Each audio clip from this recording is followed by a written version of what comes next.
welcome everybody. Do apologize for what happened yesterday. Had to cut the stream short, but we are back. As of right now, we're still in the first beginnings of the Ace Attorney, so let's continue. As you can see, this is the first case.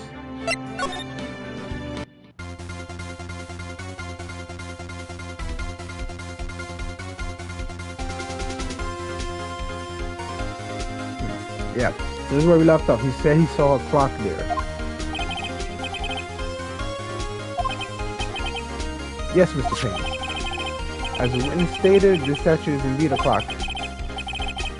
The neck is a switch, you just tilt it and it says the time out loud. As it doesn't look like a clock, I submitted it as a statue, my apologies. I see. So, the murder weapon was a table clock after all. Well, Mr. Wright? It appears that the witness testimony was correct. This is a clock. Do you have any problems with the testimony? Well, of course we do. How did he know it was a clock? The only way he could have known that the weapon was a clock is to hold it in his hand. Yet the witness testified that he never entered the apartment. Clearly a contradiction.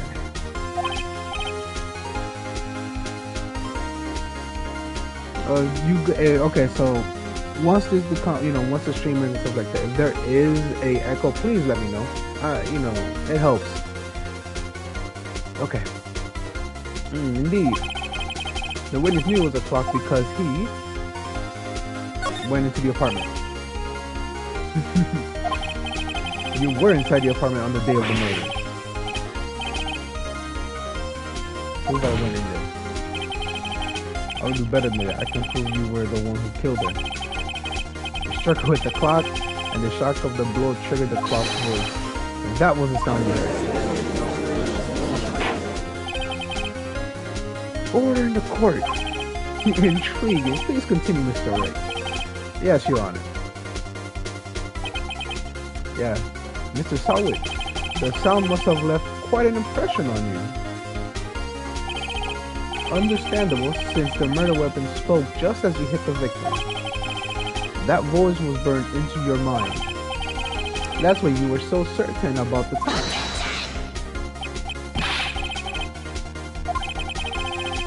This is all baseless conjecture. Baseless? Just look at the witness's face. Would the witness care to elaborate? Did you strike the victim with the clock? I never. Oh, really? Look, the clock, I heard. No, I mean, I saw. Oh, I thought you were about to drop the N-word right there. Hey, Sober, how you doing, man? How's everything? Oh, man, he's losing it. Never actually seen this guy. Oh, this is Phoenix Wright, Ace Attorney. Since I am a PlayStation Plus member, the premium, they have, well, I think it's on for the regular one as well. No, I think it's just premium. They have the trilogy for free, so you can actually download it. It was him, I tell you. I saw him. He killed her and he should burn. Burn, give him death. I mean, my man's losing his shit. Of course he's gonna lie. Order in the court, I say.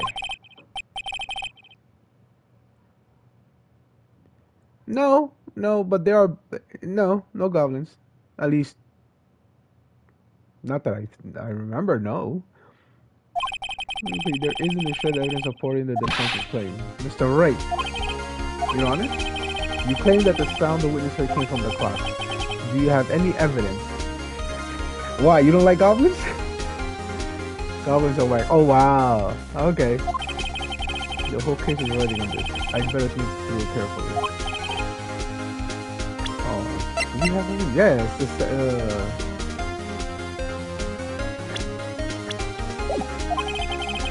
sound Mr. heard was definitely this clock. Have you been there? Oh, Christmas was great. I was supposed to stream a few days after Christmas, but Jesus Christ, man, after ate too much food, drank a lot, not alcohol. I can't drink alcohol. My diabetes won't let me. But I did drink a lot of, punch, non-alcoholic stuff. I was stuffed. My sugar was high for at least 3 days.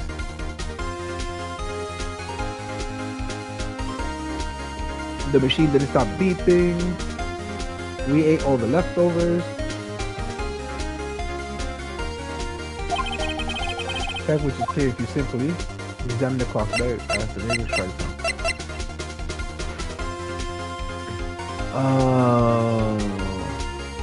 Yeah, try sounding the clock. Let's sound the clock now, here in this court.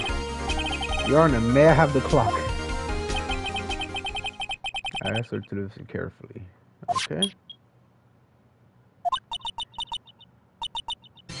8:25. Damn, buddy. Well, it sounds good. By the way, I'm not against drinking at people's white drink. I just want to help people who want help. Oh, right now, I understand, you know, you wanted to get everybody off the alcohol. We don't drink alcohol here no more. Like, we kind of banned it because 2 of our family members were about to, like, they were drinking too much and it was causing health problems. So this household right here, even though we would love to drink alcohol, and sometimes we do when we're outside, we don't drink it here. And at home, no alcohol. Outside, you can do whatever you want.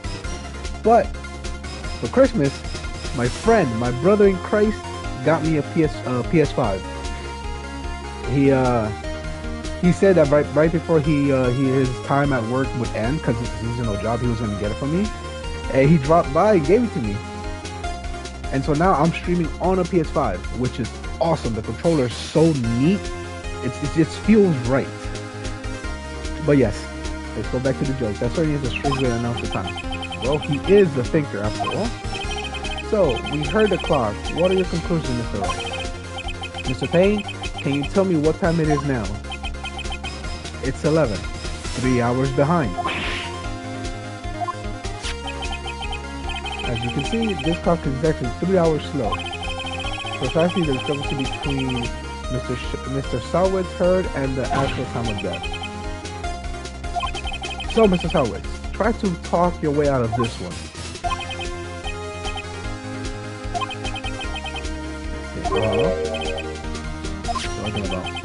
While it may seem like the clock is running 3 hours slow, it proves nothing.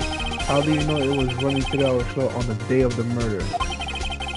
Well, that's funny that you should ask, Mr. Salwitz. You gotta remember, the client here, or you know, the victim here, just came from Paris, and she got this item from Paris. So, yeah. How am I going to prove that? Yeah, we're so close. No. We got this, Mr. Wright. We got this. Seems you like to prove everything for the time.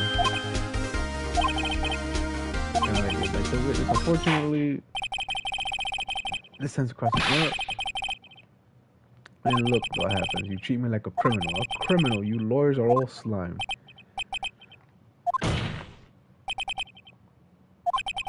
There's nothing I can do about it. No, yes there is. Not so fast, Mr. Salwitz. Mia coming for the win. I mean Chief. So listen up. Alright. Don't throw this one away. Not like this. Think. See, this is what I love about this game. Even in the first case, they tell you it's like a tutorial as well with it. Can't prove that clock was slow that day of the murder. Nobody can prove that. Well, yes, but that doesn't mean you can't still win. Try thinking out of the box. So, it's going to get hectic from here on out, and thinking out of the box is going to matter a lot from what I've experienced.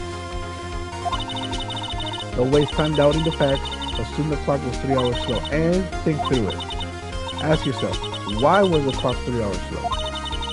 Figure out the reason, and you'll have your proof. Right? Oh, I don't have a camera. I can't afford it. At least not yet. Once I'm able to save up enough money, I will be able to afford it. But at the very moment, I'd rather not stream with a camera, because, how do you say it? I literally have my TV in front of me, and where I sit is where I sleep. So, you know, I'll have stuff around here and there. And so, right, you know, I can and will clean up whenever I do stream. But with my right shoulder injured, I can't really lift stuff up and, you know, stretch my arm out as much as I want. So that, you know, that's another reason why I don't stream with the camera. Yeah, yeah, trust me. And then also another reason because I share my bed with my bedroom with my sister. So if I had this bedroom to myself, oh, you would bet your sweet bunions I would have the TV set up in one spot, stream one way, sit down with those gaming chairs, and have my bed somewhere else. Man, I have everything planned out, but I had to be a good brother and have and let my sister sleep in the room. So like, you know. Yes, I actually can think of the reason why it's hours slow. You must have evidence. Yes, of course we do. And then let them have it. Well, Mr. Wright, you say the clock was already running slow on the day of the murder. Have you found the evidence to support this claim? There's a piece of evidence in the court record. Tough words. Alright, yeah. The victim had just returned home from abroad that day before the murder. As we all know, the time difference between here and Paris is 9 hours. When it's 4 p.m. here, it's 1 a.m. over there. The clock wasn't 3 hours slow, it was 9 hours fast. The victim hadn't reset her clock since returning home. That's why the time you heard when you struck her dead in her apartment was wrong. Proof enough for you. Mr. Sowers, or should I say Mr. Did It? Look at him. About to lose his shit. Oh, there he goes.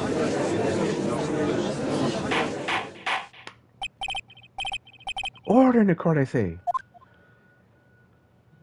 Man, this game is actually pretty good. Well, this case has certainly turned out differently than we all expected. Mr. Payne, your witness, he was arrested and was taken away, Your Honor. Very well. Mr. Wright? Yes, Your Honor. I have to say, I'm impressed. I don't think I've ever seen someone complete a defense so quickly and finish the true culprit at the same time. Thank you, Your Honor. At this point, this is only a formality, but this court finds the defendant, Mr. Larry Butts, not guilty. Alright. Oh boy, and with that, this court is adjourned.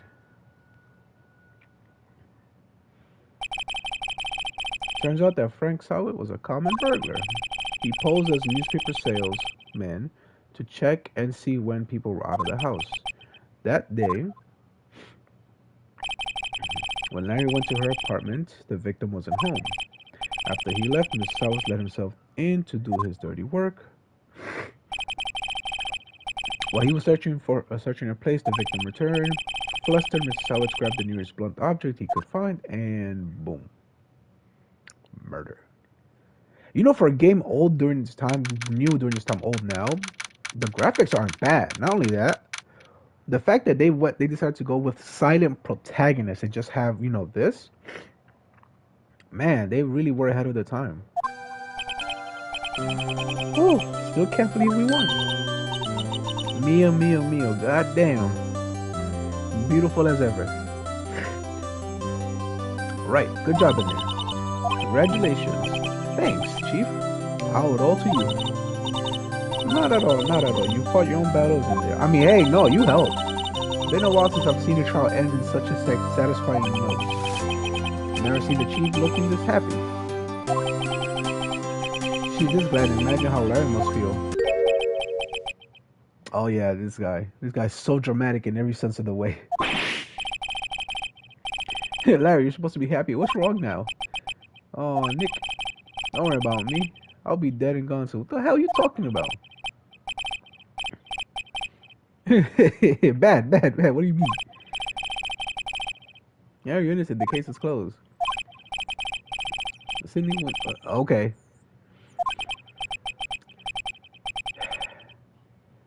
Yeah, we know what she was. Congratulations, Harry. Practically see the headline, Harry Butts innocent. Hold on, my nose is acting up.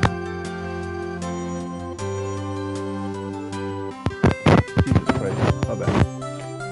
Yo. I won't forget this, ever. Let's celebrate. Dinner will be my treat. Why not, Mia? Come on. I was gonna let you off the hook. Oh, hey. Here, take this. It's a present. For me? Oh, wait, wasn't this the evidence that... Actually, I made this clock for her. I made one for her and one for me. Really? Yeah, this man is a man of talent.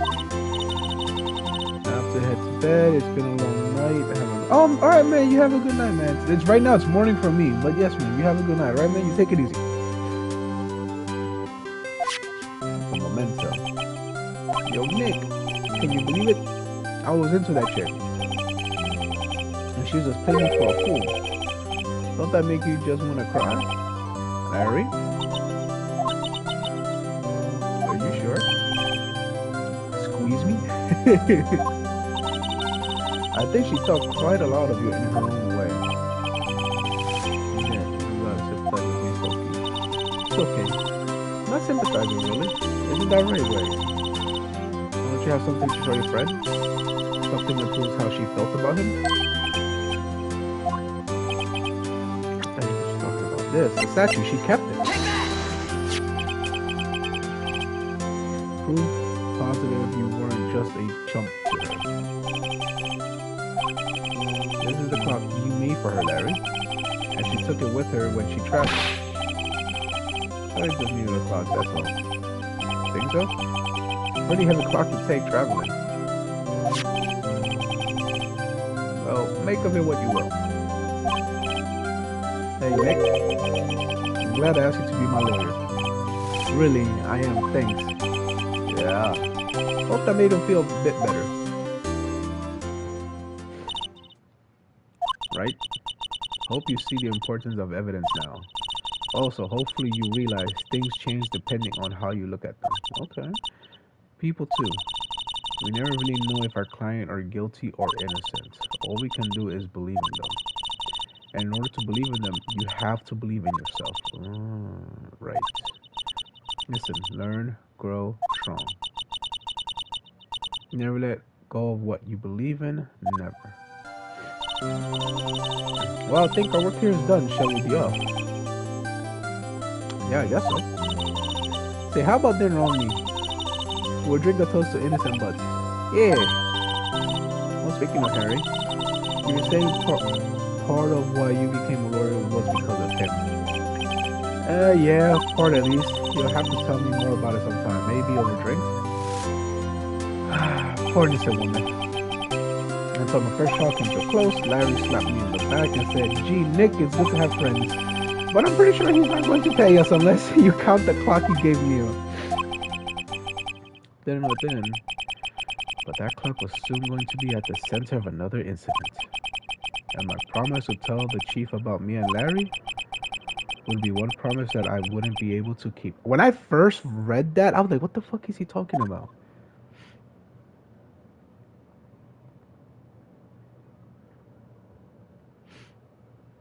A brand new episode has been added. Alright. The first something. Of course, save my progress.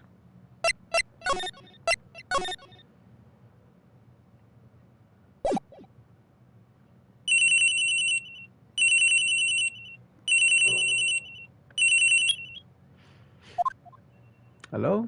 This is Maya. Hey, Maya, it's me. Mia, what's up? You haven't called in a while. Sorry, I've been so busy. How have you been? Well, lonely, and it's all your fault. Nah, I'm just teasing. I've been great. I'm finally getting used to having my own place. That's good to hear.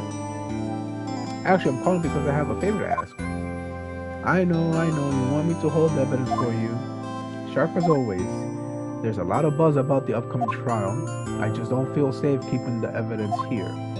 I got you. So, what is it this time? It's a clock. A clock? Yeah, it's made to look like the statue, the thinker, and it tells you the time. I thought you might like it. You always like toys. Hey, I'm not a little girl anymore, sis. Oh, so yeah, Maya's a girl. No, you know I'm only teasing. I should probably tell you, the clock isn't talking right now. Huh, it's not working? That's lame. I had to take the clockwork out, sorry. Put some papers inside it instead. Papers? Is that evidence then? Well, there's a possibility that it might turn out that way, yes. Can you come by the office tonight, say 9, to pick it up? I'll be in the pre-trial meeting until then. Okay, says, but I expect dinner, something good. Like burgers. I couldn't really go for burgers. Okay, we'll hit the usual joint. Alright, it's a deal. Okay, sis, see you soon. Yep, I'll be waiting, Maya. And then that's the end of that. Pay attention to everything that I just read. It will be important. Also, the reason why I'm reading this stuff is because two things. One, they don't have voice actors in this game because they chose not to. They chose to keep the silent protagonist, or at least the silent protagonist style throughout the entire game, which is great. And me just sitting here and not just playing this game by myself and just every now and then actually commenting on something, while playing quiet, it's gonna be weird. So I'm gonna do that for now. If again throughout the game you hear like echoes and stuff like that, please comment section that there's echoes and that I should check that out again, because I did try to fix it last time. I think I did, but when playing with my friends I tend to raise the volume because for some reason, even when I'm messing with the audios, trying to stabilize between me hearing them and the game it's always weird. Conversation recorded September 5th, 9:27 a.m. September 5th, 8:57. Faye and Co. Law Office. Now, Miss Faye, I'll take what's mine, the papers. I'm sorry, but I can't give you what I don't have. Miss Faye, you are a poor liar. Why? I see it right over there. That must be the thinker that swallowed those papers. How could you know? You're not cogniferous of my background? Gathering information is my business, you see. Should have been more careful. My dear Miss Faye, I am so very sorry, but I am afraid I must ask you for one more thing. Your eternal silence. Farewell, Miss Faye, and over with it.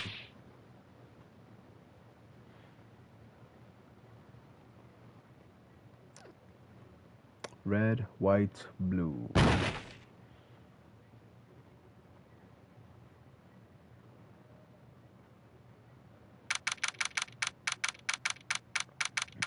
Sad how moments later, the sister drops by to go see her sister.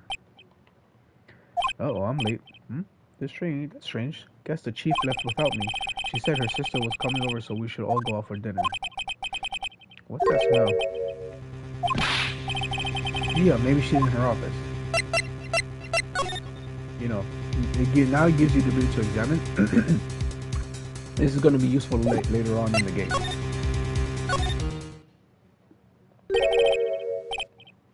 That smell. Blood. Sister. Someone's there. Chief? Chief! Oh wow. Huh. Looks like PlayStation started to just pop up all the previous messages. Huh. That's strange. Who are you? And she's unconscious. The strange girl dropped out cold. I left her lying on the office sofa. I went back to the chief where she lay under the window. Damn, man. Such a beautiful, pixelated woman. Her body's still warm. I could feel it when I held her shoulder. Then, all too quickly, it began to fade. Till finally, she was cold.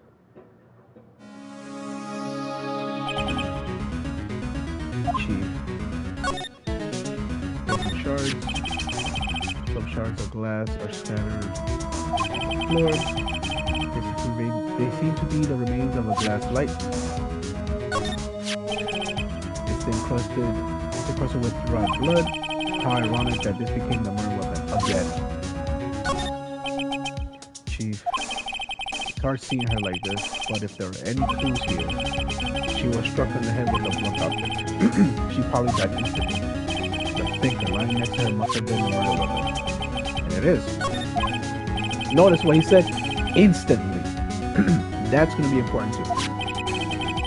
Must be pieces of glass, light stand, line broken in the back of the room. That also becomes a piece of paper. Must have fallen from Mia's down. What could it be? A word is written in blood in this scrap of paper. Maya. Did Mia write this? This piece of paper is a receipt from a department store dated yesterday. I think that's enough snooping around for now. I better call the police to find out what that girl was doing here.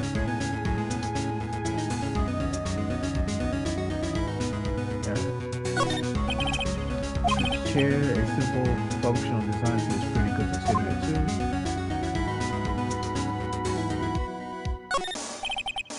There's a large building right across from the office.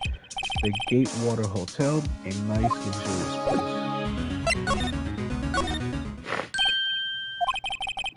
That girl just now, where'd she go? I put her right here on the sofa. Uh-oh. I hope she didn't run on me. Don't scare me like that. Excuse me, but who are you? It's okay, I work here. Maya. Maya Fey. Maya. So Mia was writing this girl's name.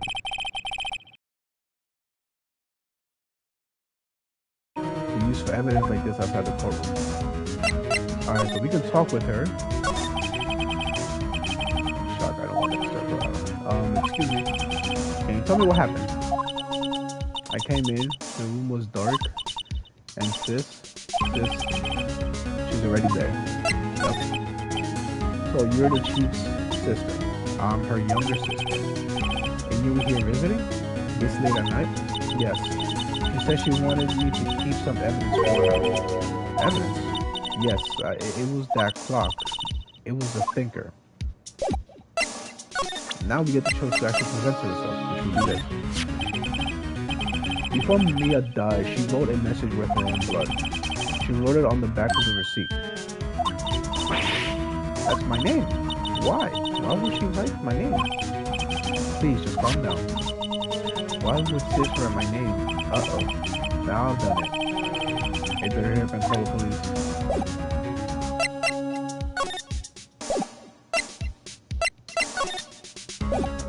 How do I... can I present it? I don't think it's a reach. I'm sorry. I've never seen that before. Yep. Okay, I think I gotta go back to the room and call the police. Right, better call the police. That's funny. A few of these screws on the receivers are missing. Looks like someone was halfway through taking it apart. Police! Please come quick. From outside the window. She's staring right at me. She's holding a phone in her hand.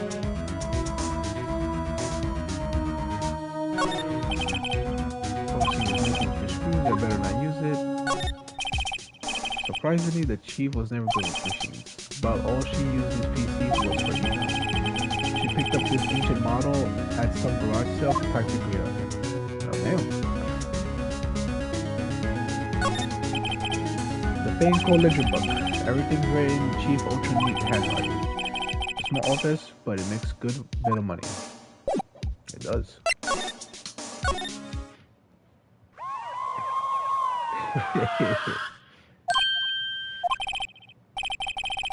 Sounds like they're coming this way. Please, police. I'm Detective Dick Gumshoe, see? Gumshoe, what an odd name. We received the report from the building across the way, see? Got a person saying they saw a murder. Must have been that woman I saw. Anyways, I don't want either of you moving one inch, okay? Oh boy. This is gonna get wild. Well, starting from here on is gonna get even wilder. Maya, wait, she wouldn't. Nah. Excuse me. This word Maya here means anything to you?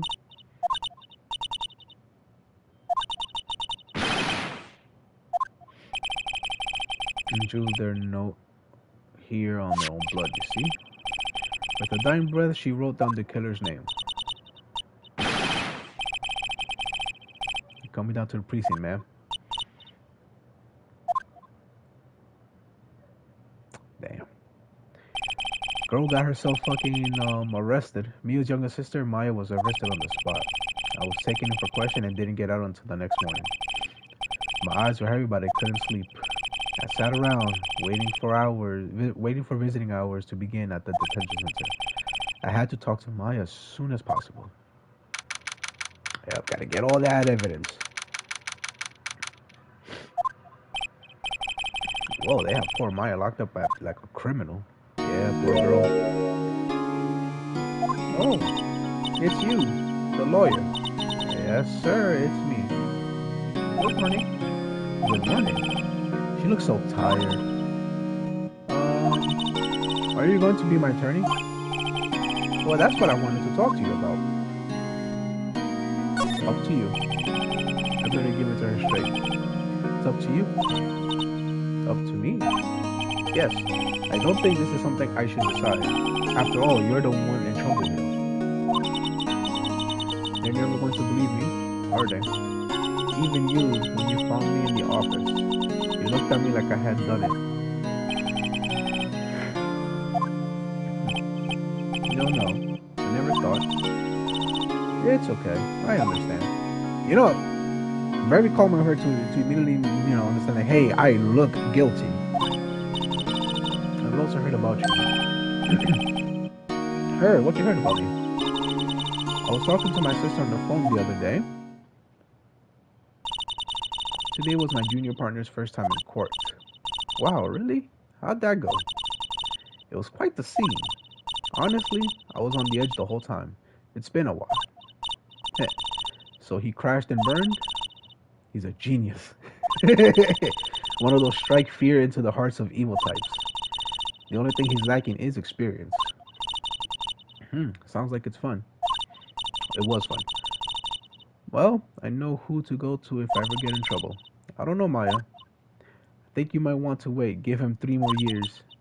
That is, unless you want to be found guilty. That's what she said. No, damn. Mia had no faith. Well, faith she had, but she was like, yeah, give him a few years before you call upon him.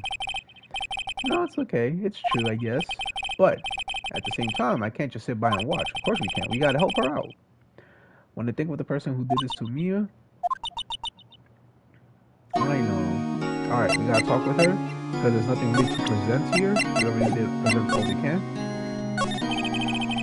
There's something I've been wanting to ask you. Yes? What's with that outfit?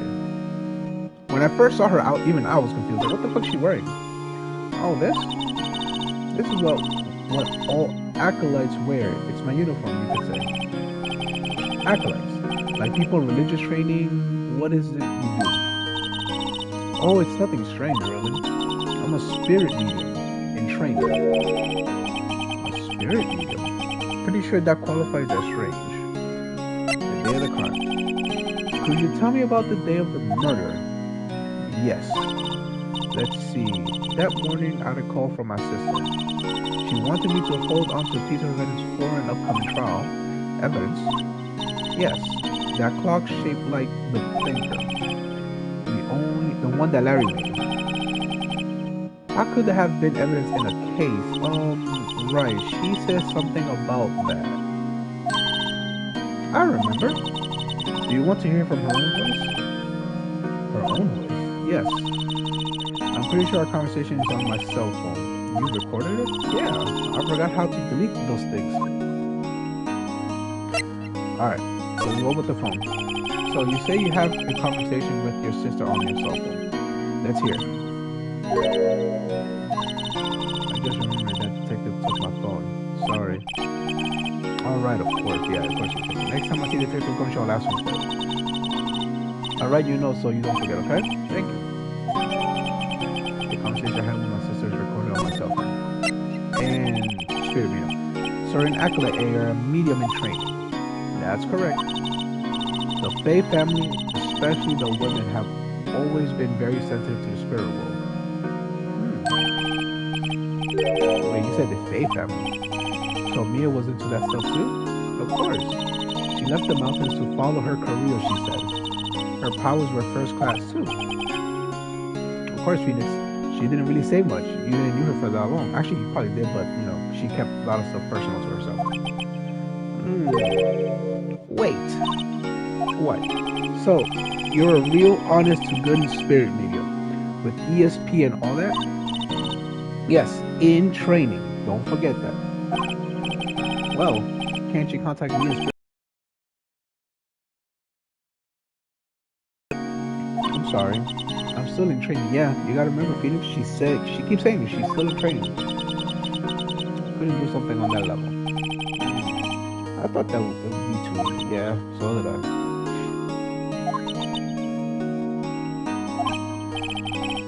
Something the matter? I was wondering, could I ask you for a favor? This is the address of a famous lawyer. My sister gave me this a long time ago. She said if I ever was in trouble, I should call him.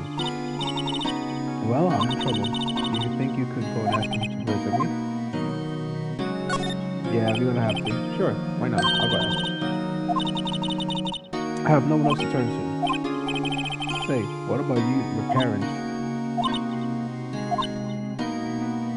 Yeah. Don't worry, leave it to me.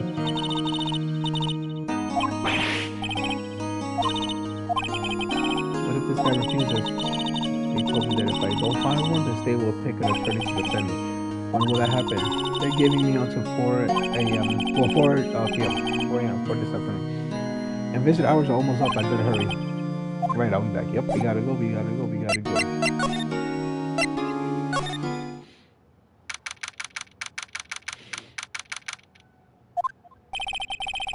According to the receptionist, the big boss is out.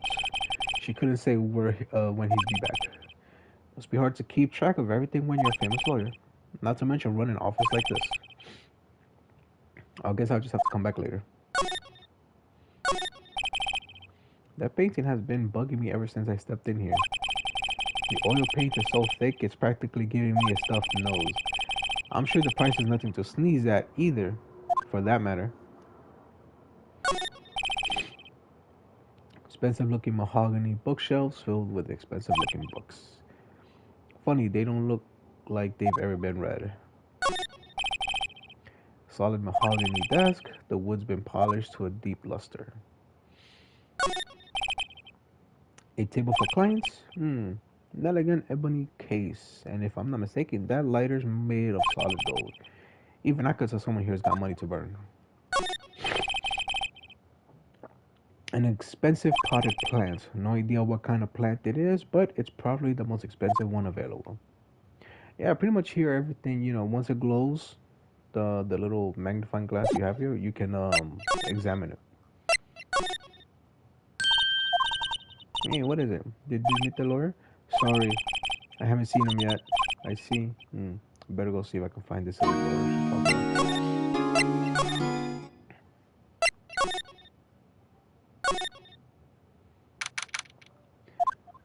Okay, the office is filled with police officers.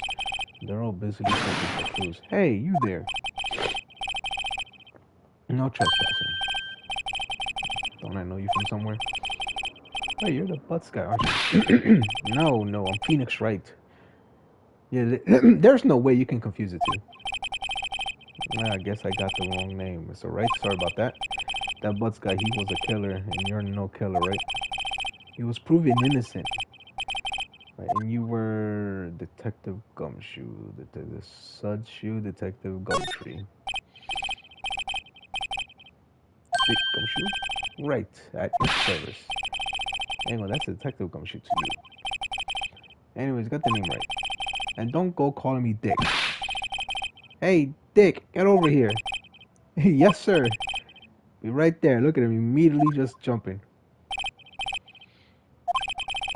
You're her lawyer, right, pal? If you got business here, you better do it quick. He thinks I'm Maya's lawyer. Yep, I'm gonna talk about that, hold on. Should I present this thing? First I'll do this. Here. Do you see Maya's face phone? Oh, that, I have that. Do you think you could give it back? Sure, I mean, wait a second, pal. Tricky lawyer. He's on to me. Tell him to straight, tell him to straight. Like, tell him why I wanted, there's no way else to do it. Something the matter? Oh, it's just, you know, detective. Nope, I don't know nothing, pal. A lot of numbers on there, like her boyfriend's, a cell phone holds all the legal secrets. Trying to confuse me. Sorry, pal. I already checked all the numbers and they're impressive. You're quite the detective. Here, you can have the phone back. There weren't any suspicious call recording in there after all. Seems you didn't notice a recorded conversation. Of course you wouldn't. Check the court records. Check. Maya, what's up? You haven't called in a while. Well, actually, there's something I want you to do. Hold for me again. What is it this time? It's a clock. It's made to look like the statue thinker, the thinker, and it tells you the time. I should probably tell you the clock isn't talking right now. Huh? It's not working. That's lame. I had to take the clockworks out. Sorry. I put some papers inside. Instead, papers. Is that the evidence then? I'll leave that one up to your imagination. See you tonight at 9. Yep. Now let's talk to Mr. Gumshoe here. About Miss Faye. Did you do an autopsy? You want to know the results, eh? Now don't you look at me like that, pal. It's no use. She might have been your boss, but that doesn't mean you get any special treatment. Alright, you can see the reports, but that's all. Time of death, 9 p.m. Cause, single blunt force trauma. Death was instantaneous. See, you have to understand. Death was instantaneous. Meaning, because if you're someone with a good enough brain, in the beginning, you supposedly she wrote the killer's name on the piece of paper. Here, the death, it was instant, meaning she couldn't have. About Maya, yeah, I'm looking forward to the trial. Sorry, pal, but this is one trial you aren't going to win. Why do you say that? The city's put prosecutor Edgeworth on the prosecution. Edgeworth. I'm sure you know what that means. You being a lawyer and all. Guess I've asked all the questions I need to know. You all done, pal? Yes, sir. Thank you. I've been heading on out. Oh, wait. One more thing I wanted to mention to you. I don't suppose you're planning on talking to that witness. Anyways, you better not. No influence to the witness with your lawyer ways. Lawyerly ways, pal. Yeah, The certificate I had about completely forgot about her. Yeah, Miss April May. I'm sorry about this, but I can't tell you anything about her. Well, you just told me her name, Miss May, huh? So you sent her home already then? You're trying your lawyer tricks on me now, huh? She's not to go outside her room until the trial. I guess I should know better than try to get a detective to leak information. Got that right, pal. If only he knew. Prosecutor Edgeworth. That's right, pal. Mr. Miles Edgeworth himself. Wait, you do know him, don't you? Of course I do. I know him. He's a field prosecutor. He doesn't feel pain. He doesn't feel remorse. He won't stop until he gets his guilty verdict. It can barely sound human. Still, I'm afraid this is pretty much this decided case. So Edgeworth is on this one, huh? He hasn't lost a case since he became a prosecutor at the incredible young age of 20. Of course, there are rumors of back alley deals and forged evidence. All I know for sure is that Edgeworth hates crime with an almost abnormal passion. Never imagined I'd be facing him so soon. And it makes you think, how does he know this person? September 6th,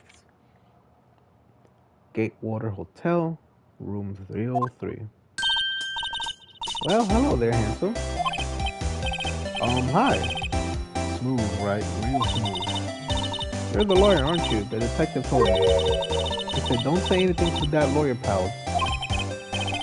Memo to self, thank Detective Gumshoe for making my job harder. So, like, this is all like something out of a movie. It's so exciting, I can hardly contain myself.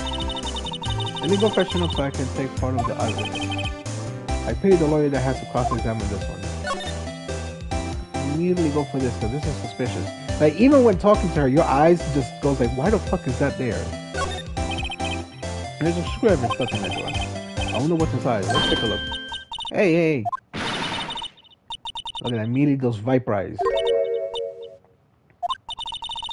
You really shouldn't pry around in other people's rooms now. You wouldn't want to make me upset, would you? I wonder what could be in that drawer. Yep. What you witnessed. Do you think you can tell me something? I need you to describe what you observed at the time of the incident. Observe, incident. You sound like a lawyer in the movie. I like a man with a big vocabulary. Oh, yeah, I bet. I better not encourage her. Happened the other day? That's it? What did you see? What happened? I don't suppose you could tell me about it, pretty please? Well, dream on, yeah. Want to know you'll have to come to the court tomorrow, Mr. Lawyer. Just, who exactly are you? Just doing my job here. You're cute when you blush. Hey, yo. Believe me, this is the first time in my life I've blushed this much. Alright, can you tell me what it is you do? No. You had your little hopes up, didn't you? She's really not gonna say much, but you kinda have to go through this stuff. Like on the table, is someone staying here with you? What an amazing observation power of you. One of those famous detectives like on television.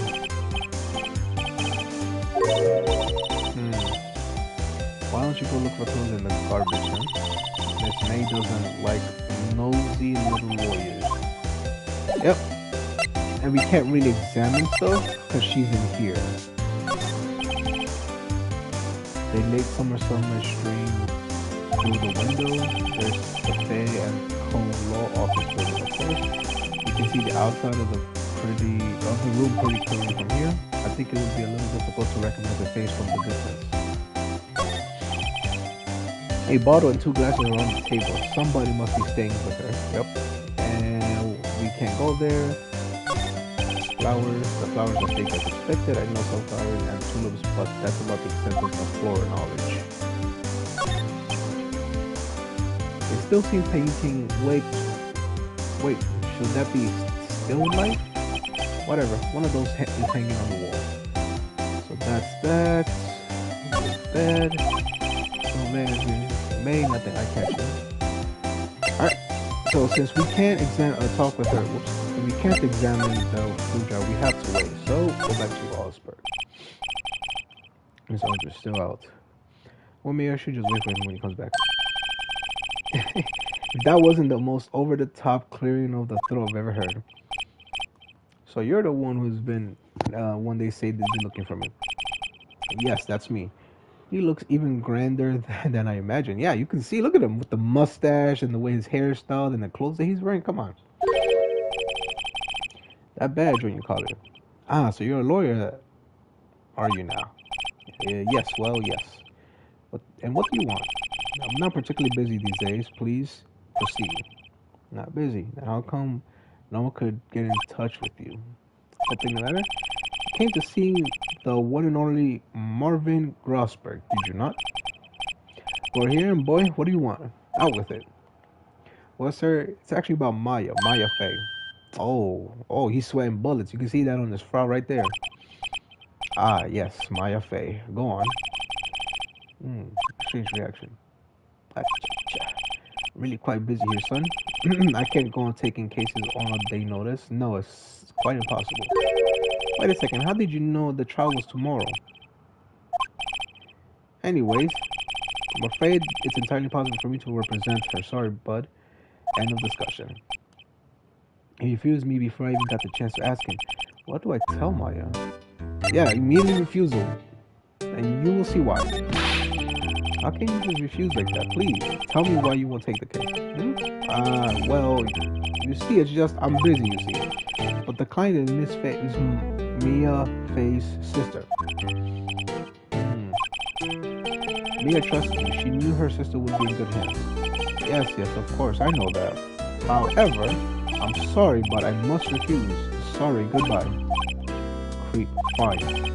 I don't have time to argue with you anyways. I'll go look elsewhere. Did you say something? I think not, I said. What do you mean? I'm terribly sorry. But I'm afraid that no lawyer worth their salt will take on this particular case. Terribly sorry, my boy. Why? I cannot say. Of course you can't say, but, I know.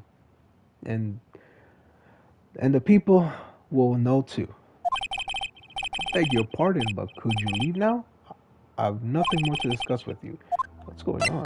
Mia. How did you know Mia Faye? She worked here a long time ago. Quite the apprentice, that one. Learned my techniques in the blink of an eye. She left one day quite suddenly. She had a mission, you see. A mission? You could see it in her eyes. She followed it with a burning passion. Never looked back, that one. That painting. That's quite a painting. Haha, you noticed. It's my pride and joy. Impressive, isn't it? Well, isn't it? The color of the sky, the hue of the seal, the wave of the straw hat. It's worth at least 3 million. I have no intention of parting with it, of course. No, I won't sell it, not even to you. I wasn't interested. It's not for sale. I'm not buying. Jeez. And is there anything else here? Tell me that. Nope. Can't really do anything here. We gotta. Actually, hold on. Oh, she's still here.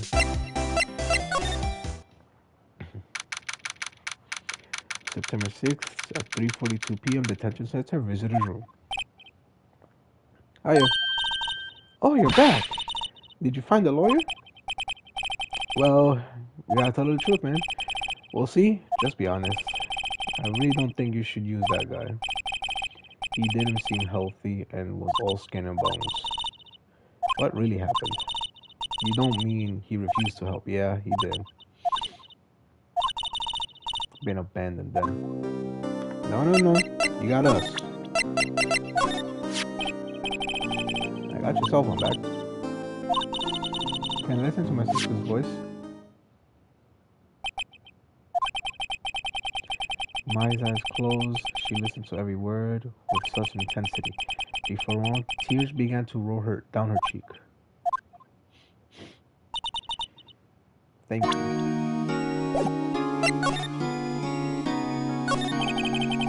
Could you tell me about the day of the murder? Sorry. I know it must be hard. No, it's okay. Look at her. She just seems so cheerful, man. All I've been doing the last few hours is talking about it. Kind of gotten used to it. Let's see. That morning, I got a call from my sister. She wanted me to hold on to Peter Reddens for an upcoming trial. That's the tick o'clock, right? It's practically qualified as a serial murder by this point. Damn. So then, when did you arrive at the office? It was right around 9 p.m. The lights were off and I could smell blood. Then I found my sister. Thanks, Maya. That's all I needed to hear for now. Your family. What about your family? I only have my sister. My father died when I was very young, and I don't know where my mother is. Don't know? So she could still be alive. Your mother. The women in my family have been mediums for generations. They say a lot of spiritual power runs in our blood. About 15 years ago, our family was involved in an incident. There was a man and he ruined our mother's life. After that, she disappeared. Several years after that, my sister announced she was becoming a lawyer and she left the mountains. So, you live by yourself? Yes, I've gotten used to it. Oh, also, I had to become an independent or I would lose my powers. I feel bad for her. All by her. I feel bad for her all by herself, up on that mountain. Your mother's enemy. So who was this man who ruined your mother's? About 15 years ago, there was an unusual murder case. He made quite the stir.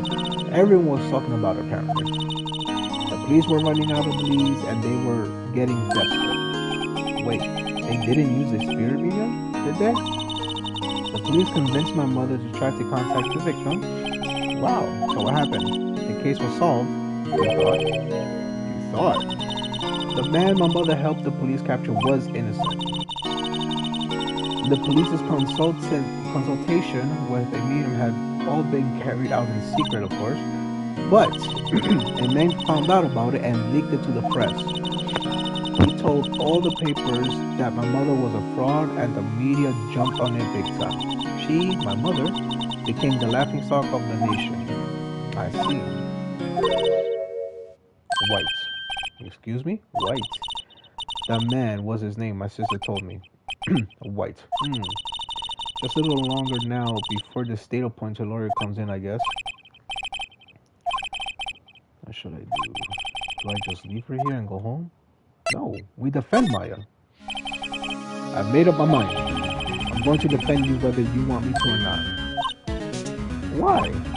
Why? Well, can't abandon you. Nope. No one is such a bad person without any friends.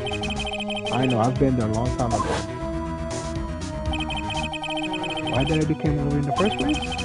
Because someone has to look out for the people who have no one on their side. Maya, I won't abandon you. You can count on me. That's so kind of you.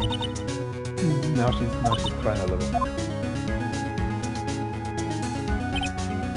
Well, let's fight this one and get you out of here. Right, thank you. Whew, she smiled at last. She looks like an entirely different person. Yeah. One last question. You're innocent, right? Yes. And I trust you. So you trust me too, okay? It's a deal. So what's next? There's something that's been bugging me. Just what was inside that strange woman's drawer? It was when I tried to look into the drawer that she got all defensive. There has to be something in there. And there is, my friend, there is.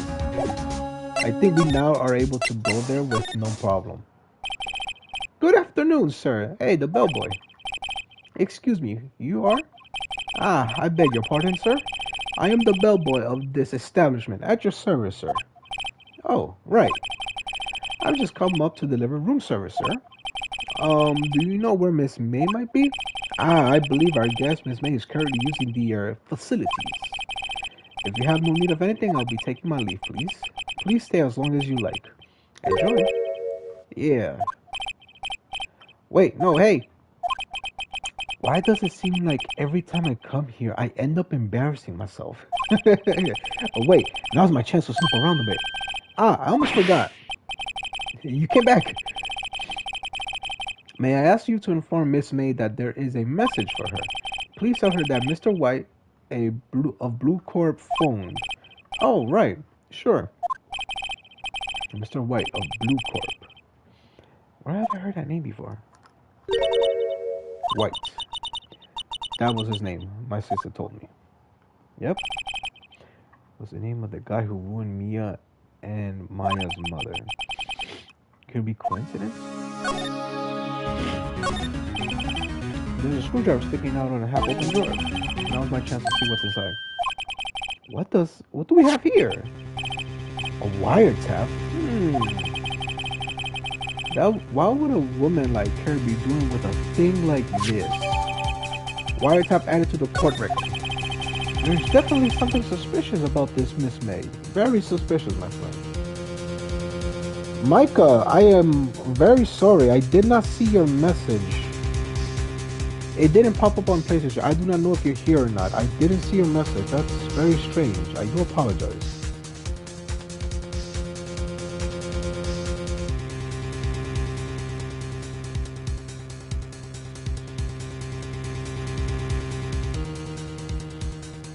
Damn. I do apologize for that. I have to put my phone close enough to me so I can see. Because I was looking down at my phone, nothing popped up. I just saw you message right now. When was this? Damn. I do apologize.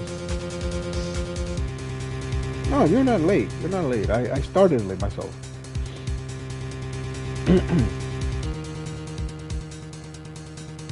I'm gonna write here just in case when you see this chat. One second.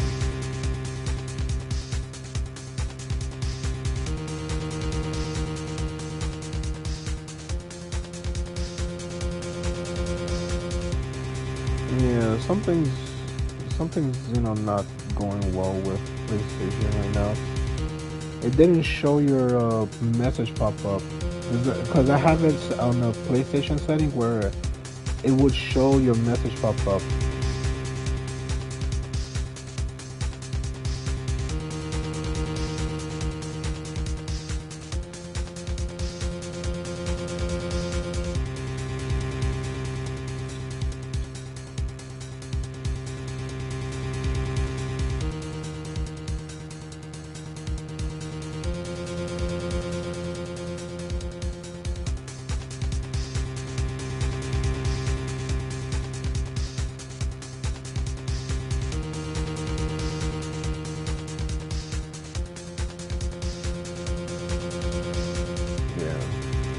Just in case. See, now it shows it.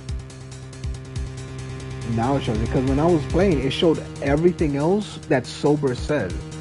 It didn't show anything about what you said, my guy. You apologize for that.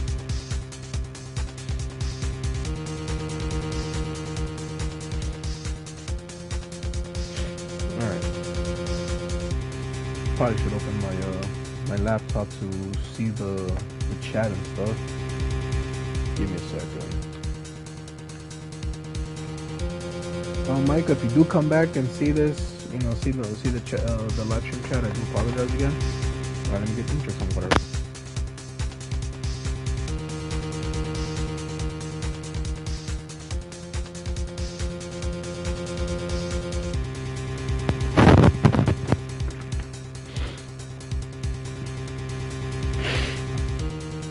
Oh boy. Why would she have something like this in her hotel? There's a story behind all this. I know it.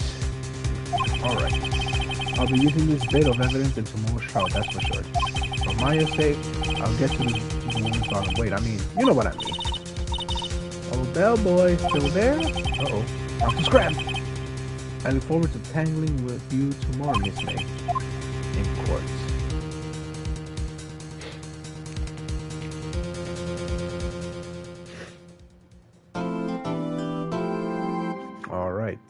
Alright. And from what I do remember, each case progressively, each and every case gets more and more progressively longer. Like you have to examine stuff. It gets longer. It gets longer. September 7th, 10 a.m., District Court, courtroom number 1. Court is now in session for the trial of Miss Maya Fey. The prosecution is ready, Your Honor. The defense is ready, Your Honor. Miles Edgeworth. I better not show any signs of weakness today, or he will be on me in an instant. Mr. Edgeworth, please give the court your opening statements. Thank you, Your Honor. The defendant, Miss Maya Fey, was at the scene of the crime. The prosecution has evidence she committed this murder, and we have a witness who saw her do it. The prosecution sees no reason to doubt the facts of this case, Your Honor. I see. Thank you, Mr. Edgeworth. Let's begin then. If you may call our first witness, Your Honor, the prosecution calls the chief officer of the scene, Detective Gumshoe. Witness, please state your name and profession to the court. Sir, name is Dick Gumshoe, sir. I'm the detective in charge of homicides down at the precinct, sir. Detective Gumshoe, please describe for us the details of this murder. Very well, sir. Let me use this floor map of the office to explain. The body was found here by this window here. And the cause of death? Loss of blood due to being struck by a blunt object, sir. The murder weapon was a statue of the thinker found next to the body, sir. It was heavy enough to be a deadly weapon even in a girl's hand. The court accepts the statue as evidence. They're still calling it a statue. Now, detective. Yes, sir? You immediately arrested Miss Maya Fey, who was found at the scene of the crime, correct? Can you tell me why? Yes, sir. I had hard evidence she did it, sir. Detective Gumshoe, please testify to the court about this hard evidence.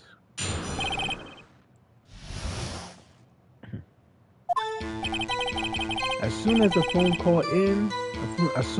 call came in, I rushed to the scene. There were two people there already. The defendant, Miss Maya Fey, and the lawyer, Mr. Phoenix Wright. I immediately arrested Miss Maya Fey. Why? We had a witness account describing her. The witness saw Miss Maya Fey at the very moment of the murder. The very moment, you say? Very well, Mr. Wright. You may begin cross-examination. Yes, Your Honor. Cross-examine what? Couldn't see a single contradiction in that testimony. No, there is. Hey, Maya just threw something at me. When my sister couldn't find any contradiction in the witness testimony, she would bluff it and press the witness on every detail. The witness always slips up and says something wrong. It worked lots of times. Should have expected Maya would know some of her sister's tricks. Hey, she is right though. You gotta press on it. Something matter? No, Your Honor. I'd like to begin my cross-examination. Okay, here we go. As soon as the phone call came in, I rushed to the scene. Who did you say you got a call from? Hey pal, don't play dumb. You know who. The call was from a customer at the Gatewater Hotel right across the crime scene. Okay, I pressed. Not sure if I did it much though. Right, please continue. There were two people there already. Detective Gumshoe, how long would you say it took between you receiving the call and your arrival at the scene of the crime? Right, I'd say it was about 3 minutes. That's pretty fast. Our motto this month is quick response. That's how I got there before the killer got away. Indeed. So, tell us who these two people you found were at the scene of the crime. Yes, sir. The defendant, Miss Maya Fey, why did I say Lay? And the lawyer, Mr. Phoenix Wright. Oh, hold on. Are you absolutely sure it was us? Listen, pal, your dumb act will only get you so far. With her funky hippie clothes and your spiky hair, you two stand out like suspicious people at the scene of crime. Oh, he does have a point about her. She's pretty unmistakable. I should pick my points to press with a little more care. Yeah, that is true. You know, press where you can, but it's usually best when you're starting off with this game to press in every single point. So right here you press, right here you press, even though, you know, what he said is true. Why is that? What's your reason? Why? You had a witness accompanying the charge. Hold on just 1 second. Yeah? If I heard correctly, you said you arrested her because you had hard evidence she did it, correct? Huh? Did I say that? Me? I heard you say it. You did say it. You said it. Exactly what about this suspicious woman in pink claims was hard evidence? This man isn't suspicious. She sure isn't pink, pal. Well, I guess she is pink. That's enough. Detective Gumshoe. Do you have any proof, any more said proof other than her claims, detective? I guess pressing can have its advantages. Yes. Sorry, I got the order of things mixed up in my testimony, Your Honor, sir. There was something I should have told you about first, Your Honor. Very well, detective. Let's hear your testimony again. Hard evidence. After securing the suspect, I examined the scene of the crime with my own eyes. I found the memo written on a piece of paper next to the victim's body. On it, the word Maya was written clearly in blood. Lab test results showed the blood was in the victim. Also, there was blood found in the victim's finger. Before she died, the victim wrote the killer's name.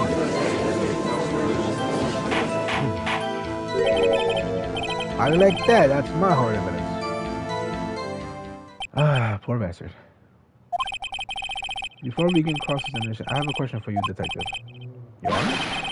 Why didn't you testify about the vital piece of evidence the first time? I know, I'm really embarrassed. I forgot about it, Your Honor. So try to be more careful. Very well done. The offense may begin its cross-examination. English, please. After securing the suspect, I examined the scene of the crime. And did you find any evidence? Now, don't jump the gun on me, pal. Just listen, I'm getting to the good part. Got a bad feeling about this. Found the memo written on a piece of paper next to the victim's body. Just because you found it next to the body doesn't mean the victim wrote it. Oh, then who did write this one, Pen?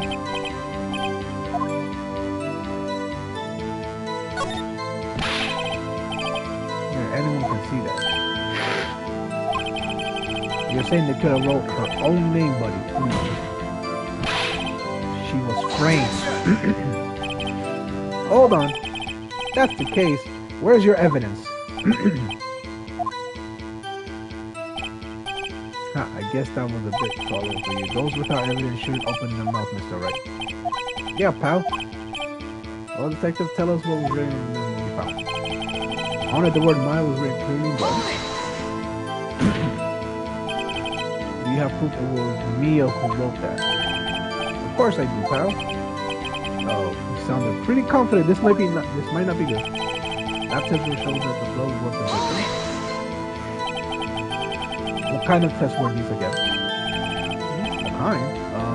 Well, I heard they take the little bits in the blood and then hemoglobins. You could tell this man's really tried to remember. I refuse to testify on this matter, pal. I'm no expert on blood tests. Yes, that was quite clear. You may continue your testimony. Thanks for being honest, sir. Victim Gumshoe. Yeah? I look forward to your next evaluation, as should you. Oof. That was nice. Right, where was I? Oh, I mean, I got it. Oh, okay. Also, there was blood found in the victim's finger. On which hand was the bloody finger, detective? The right hand. She was right-handed. Guess it wasn't too hard to see what I was trying to get at. Before she died, the victim wrote. See, now normally I would press here. Alright? And I will. Detective Gumshoe. Do you get a lot of cases where the victim actually writes the killer's name? Sure, it happens all the time in books and the movies. This isn't a movie, detective. Ooh. Let's talk about reality, shall we? I guess I haven't heard of many cases, no. Don't you find it a little odd that the victim would write down a name? Especially the name of her own sister? Yeah, actually, you got a point, pal. Stop right there. The witness opinion on the matter is irrelevant. The facts are clear. The victim wrote down the name of the accused. The victim told us the name of her killer. Order! Order! That didn't go so well.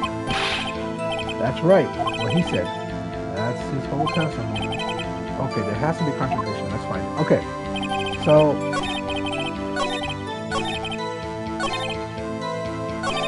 right here, you would present and testimony. This should be the one, okay? And as you can see at the top right, there's a blue bar. You'll see what happens if I get something wrong.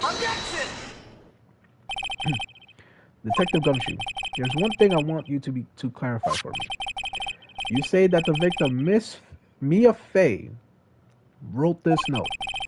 That she was accusing the defendant, Maya Fey. That's really what you're saying.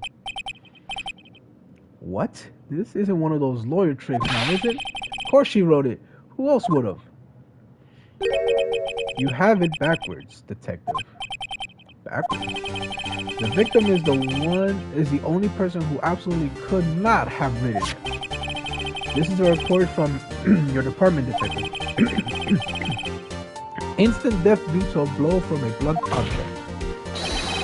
She died immediately. But no butting in your way out of this one. Order. The defense has a point. Someone who died immediately wouldn't have had the time to write anything down. That's alright. I beg your pardon, but when exactly did you obtain that autopsy report? When?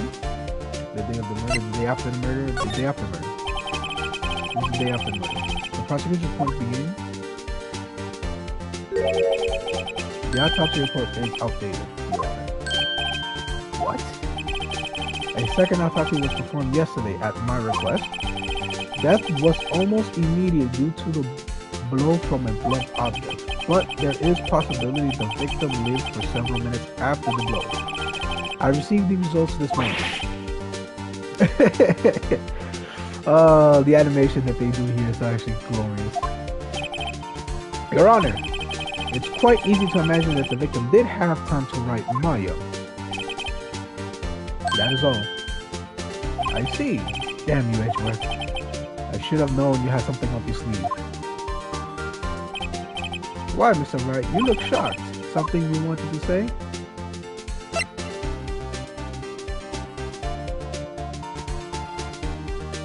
Poor detective. Detective Gumshoe, you're a sham. How could you give me a faulty report? Detective Gumshoe? I'm disappointed in you, handing him the wrong report like that.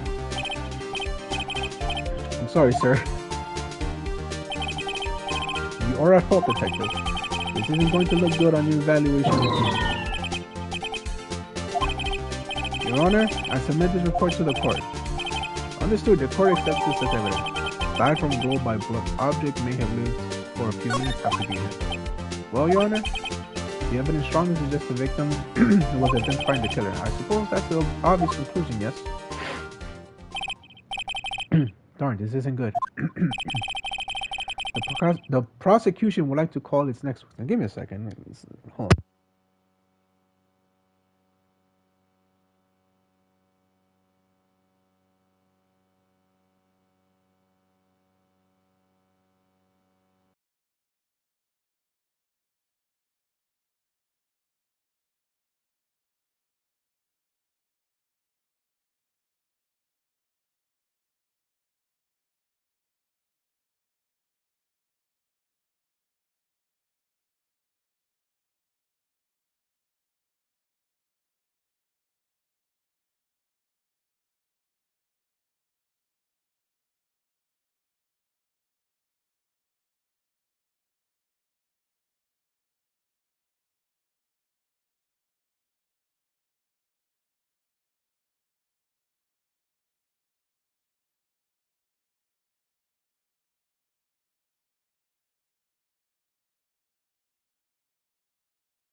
Oh boy.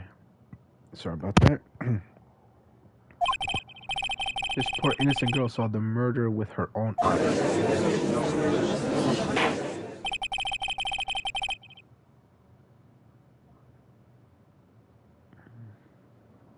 Let the witness, Miss April May, take the stand.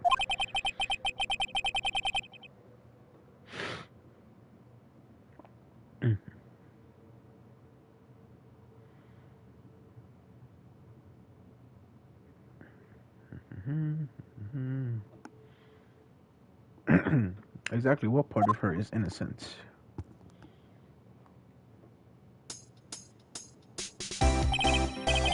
Witness, your name, please. April May, at your service. I'm not saying this. Order and introduction should not require any reaction from the crowd. The witness will refrain from one-tongue winking. Oh, yes, Your Honor. This is not good. She's already captured the hearts of every man in this courtroom. Tell us, where were you on the night of September 5th when the murder occurred? I was like in the hotel room, not to say that. I checked in right after lunch, and this hotel is directly across from the fake Cole Law Office. That's right, big boy. Hey, yo, I'm not gonna say that. I gotta be careful what I say here. Please testify to the court about what you saw.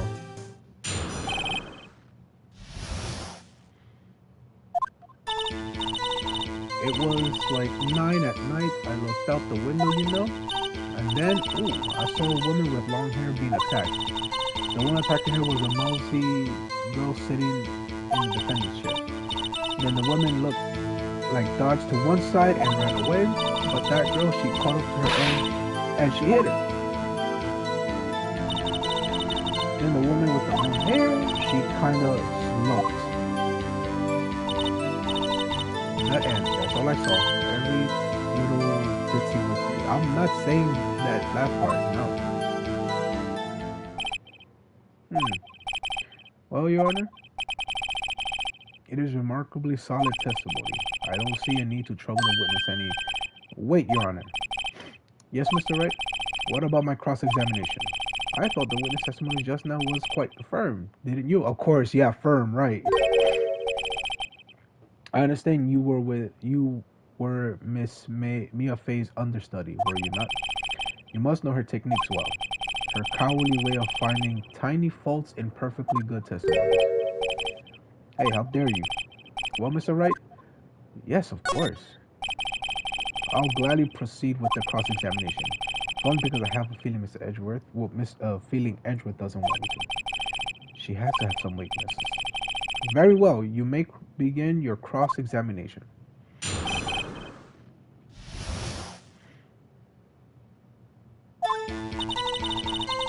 It was like 9 at night. I looked out the window.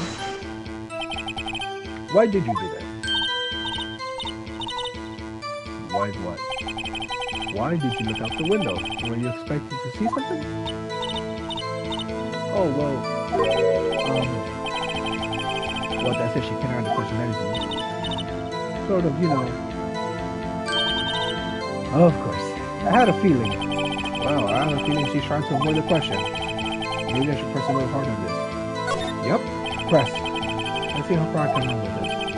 Surely you must have had a reason to look at the window. Look out your window at that time of night. Look at her, she's immediate. Objection! Mr. Wright, I will not have you badgering my witness. Badgering? You insist on needling her with these trivial questions. I really don't think it should be allowed.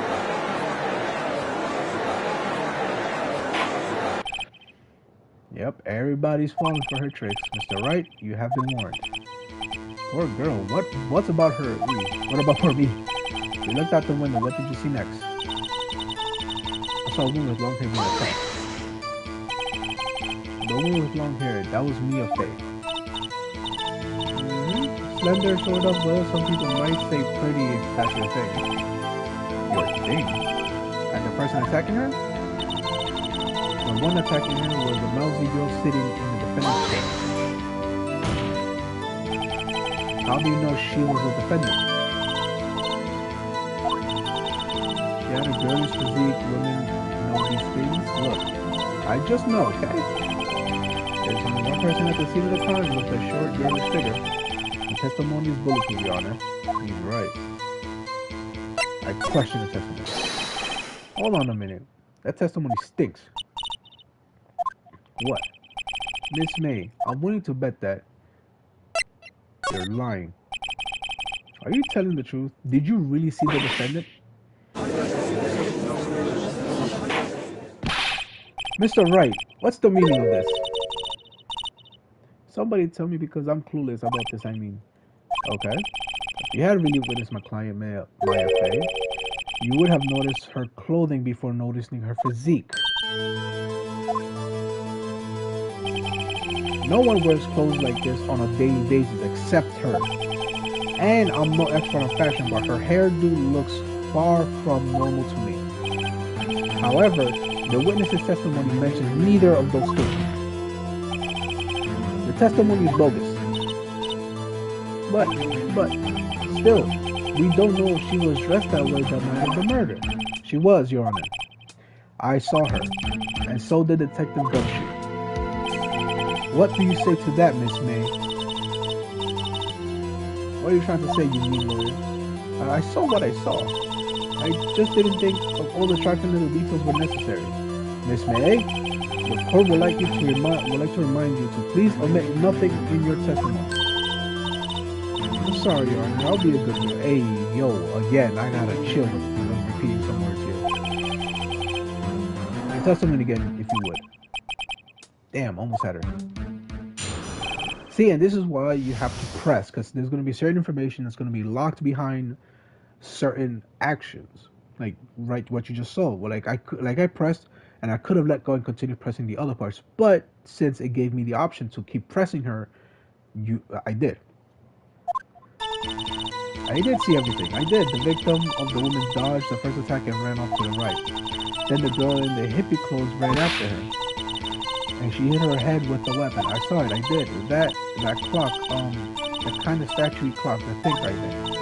Well, does the accuracy of my report not sort of you? I see. I wish you had been so detailed from the beginning. Please begin the cross-examination.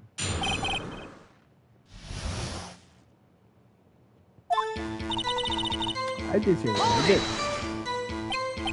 So, you saw me then too. Of course. I don't remember that spiky hair anywhere. Spiky? I mean, she's not wrong, my man. Witnesses were framed from personal attacks on the defense attorney. Nope, not repeating none of that. Very well, continue. The victim, the woman, dodged the first attack and ran up to the right. Is the right as in your right as you looked from the hotel? Which hand do I hold my right hand? Right, it was my right hand, right. Then the girl in the hippie clothes ran after. How convenient for you to remember her hippie clothes. That's what she was wearing. Oh, and her hair was all done up like a bun. What happened then? And she hit her with a weapon. I saw it. I did. Where did this weapon come from? She picked it up from the desk. I see. What sort of weapon was it? That clock, that kind of statue clock, the thing right there. So this one.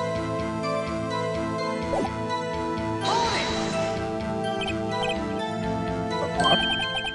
Didn't this come up in another testimony recently? Well, don't look so sour, Mr. Lawyer. You can't win them all. No, but I have a feeling I'm onto something now. See?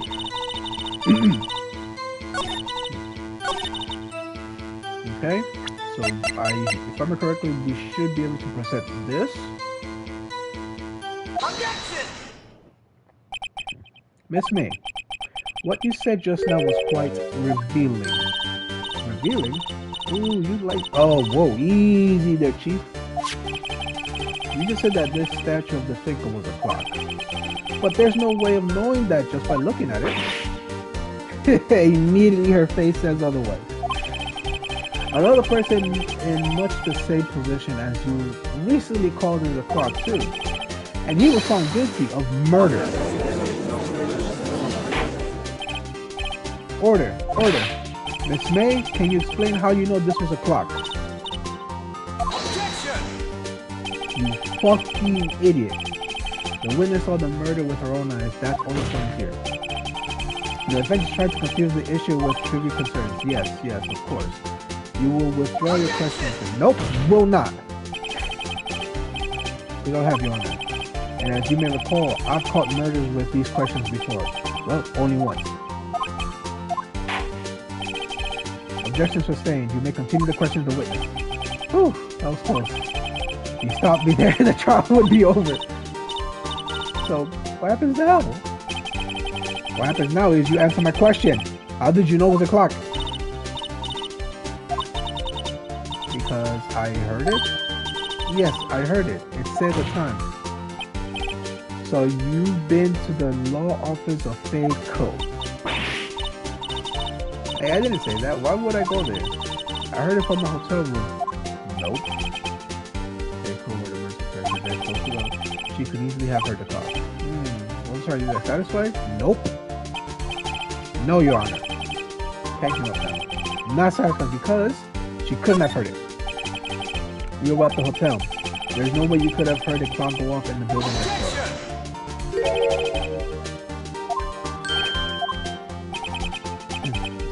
Amateurs. Listen to me, Mr. Wright. In the courtroom, proof is everything. Without it, you have nothing. You are nothing. Then I would like to propose a test to see if she really heard it. The prosecution denies your request. What? On what grounds? This is a trivial matter with no direct bearing in the case at hand. Indeed, objection sustained. Objections. Ready to proceed, Mr. Wright? No. No, Your Honor. I can't give up now. I'm not satisfied because it couldn't have rung. Your Honor, members of the court, it is inconceivable that that clock in question rang. It's empty. That clock is missing its clock. How could you possibly? Just take a look right now. Oh. See anything interesting, Your Honor? It has, as the defense says, this clock is missing its clock. It's quite empty. Mr. Wright, would you care to explain to the court the meaning of this? It is as you can see. The clock was empty. It couldn't have rung. Therefore, this witness is a big fat liar. Fat? Well, Miss May? Tisk tisk. Quite a show you put on, Mr. Wright. He knew the clock was empty. That's how he knew. I'm afraid you forgot one thing, however. Indeed, the clock is empty. As you say, it can't ring. However, you must ask, when was the clock removed? If it were after the witness heard the clock, then there is no contradiction. That's true. That is a possibility. The clock might have been empty after she heard it. And that is exactly what happened, Your Honor. Well, Mr. Wright, can you prove when the clock was removed? Oh, impossible, of course. I have proof. What? Wasn't it you who told me proof is everything? Well, I was listening. And now I'll show you the proof you like so much. The evidence that proves that clockwork was removed is... Take that! Take a look at this. That's a very cheap cell phone. Woohoo! You have a dirty phone. Wait, this isn't my phone? Listen. This is the defendant's phone. The defendant's cell phone, and it contains a recording. The recording on the conversation she had with the victim on the day of the murder. Order! The defendant's cell phone. This wasn't brought to my attention. Of course it wouldn't. Perhaps Detective Gumshoe overlooked it. The good detective better remember he's up for an evaluation soon. I gotta say, I'm sorry to feel bad for the big fella. Let's hear the conversation.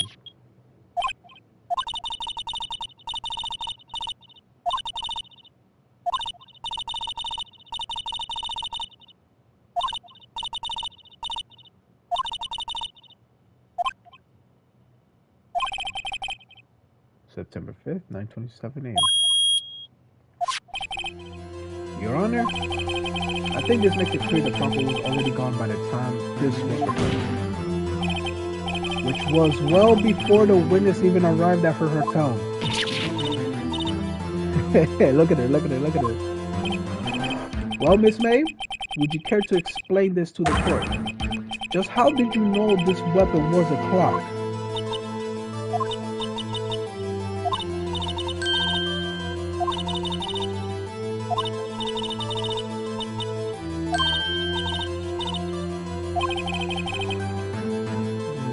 explain. So the witness had seen it before. That would make sense. Does the defense have any objections, Mr. Wright? Yes, we do. The witness claims she had seen it before. But this is directly contradictory to a piece of evidence already submitted to this court. Well then, let's see it. Please produce the evidence that will prove this witness has not seen the clock before. Take that! It's simple. This clock was never in any store ever. A friend of mine's made that clock. Only 2 exist in the world, and the one that isn't here is in police custody. Miss May, I think it's high time you went shopping for a better excuse. Oh, excuse? Not on sales today, huh? There you go, she's losing it. She's losing it. Oh, there she goes. She lost it. What's it to you, porcupine head? That stupid clock doesn't matter, okay? She did it, and she should die for it. Die. Whoa, let's not get ahead of ourselves. This is a court of law, and witnesses will remain calm.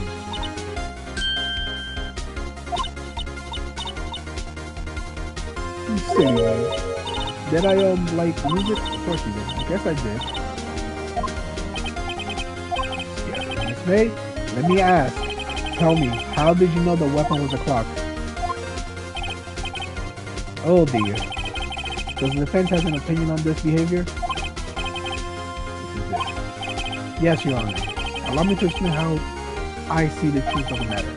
Miss April May, you knew the weapon of the clock was because you heard about it. The witness had never held the clock in her hand. However, she had heard that it was a clock. She heard? That is correct, Your Honor. There is no other way she could have known the thinker was the clock. And I can show you the proof. Well, this is interesting. Let's see it then. Show me evidence proving that the witness had heard the murder weapon was the clock. Have a look at this. Yep, you know what this is, bitch. You know what this is. I found this in Miss May's room.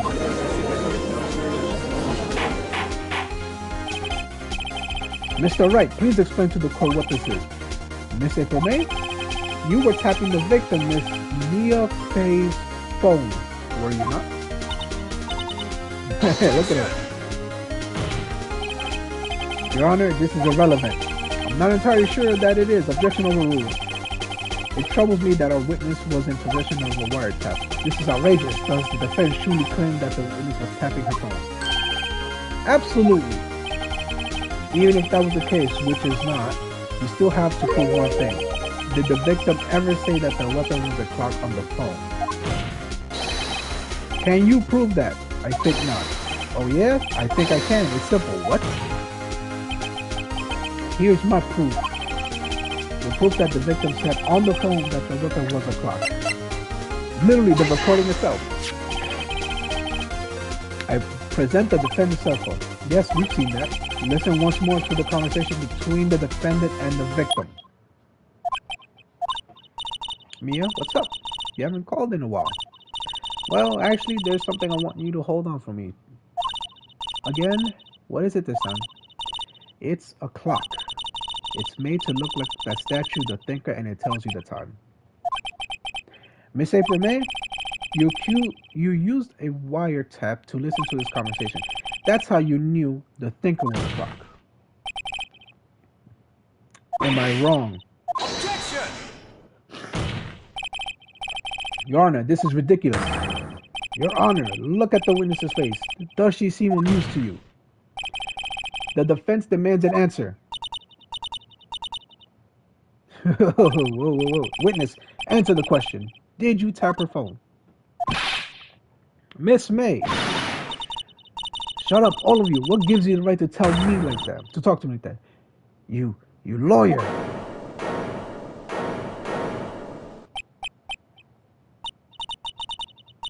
It's no fair, all of you ganging up on me like that.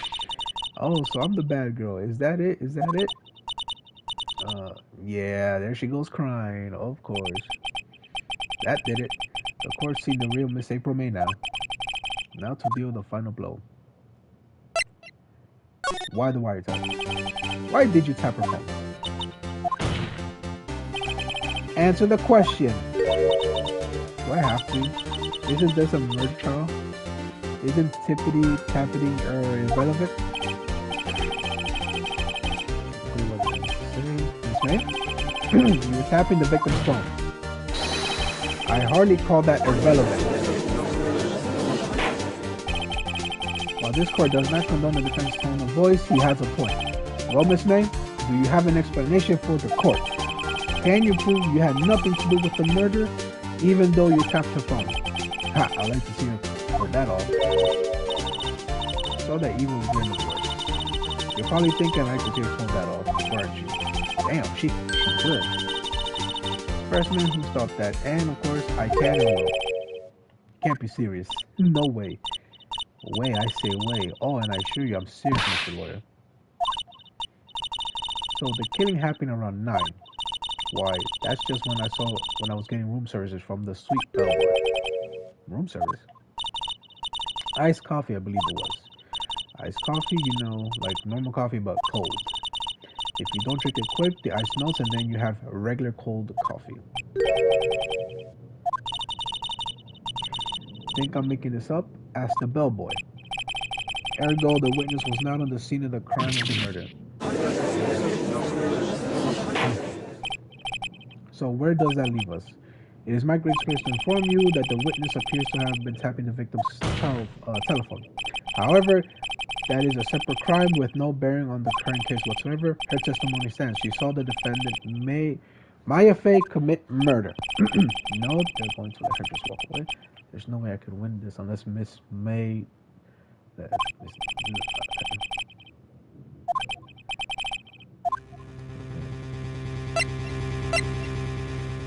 Call the bellboy. We'll tell bellboy as a witness. There's something suspicious here, and I'm going to get to the bottom of it. I think he's something quite low. I object to calling the bellboy.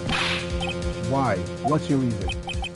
Because I hold that the warrant had nothing to do with the killing. However, if you agree to one condition, I'll consent to calling this witness. Condition. If Miss May April's alibi is not called into question after you examine the bellboy, then you will recognize that Miss April was not the killer, thus she is innocent. And thereby you must also accept the verdict of guilty for Miss Maya Fey. That is my condition. What? I gotta find something suspicious in that bellboy's testimony. Otherwise, Maya will be declared guilty on the spot. No, we can't give up. We have to accept the condition. Alright, I've got nothing to lose except for, well, understood. I accept your condition. Cool. You fell right into my trap. The court calls the hotel bellboy to the stand. It's not a trap if I set it off myself. I believe we're ready for the witness to testify. He certainly does look like a bellboy. Yes, sir. I received your summons in the middle of work, sir. I'm happy to be of service. That piece set looks rather heavy, so without further ado, the witness may begin his testimony. Very good, sir.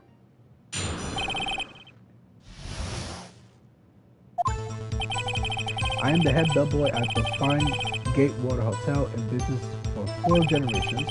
I believe I received a call after 8 in the evening from our guest, Miss May. She asked for an iced coffee to be brought to her at 9 on the dot, sir. I brought it to her at precisely the request time, of course. Yeah, we know where you're looking at, my man. We know where you're looking at. And I delivered the iced coffee to our guest, Miss May herself.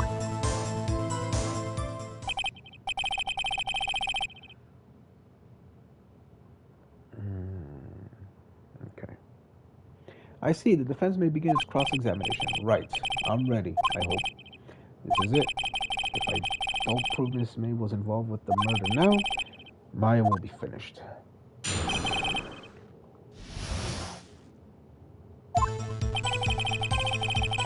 Okay? And this is generations. What exactly is it you do at the hotel? Why, anything required of me, sir. I check in gas, I check out gas, I clean rooms, I make beds. I even deliver room services, sir. I check Miss May in personally.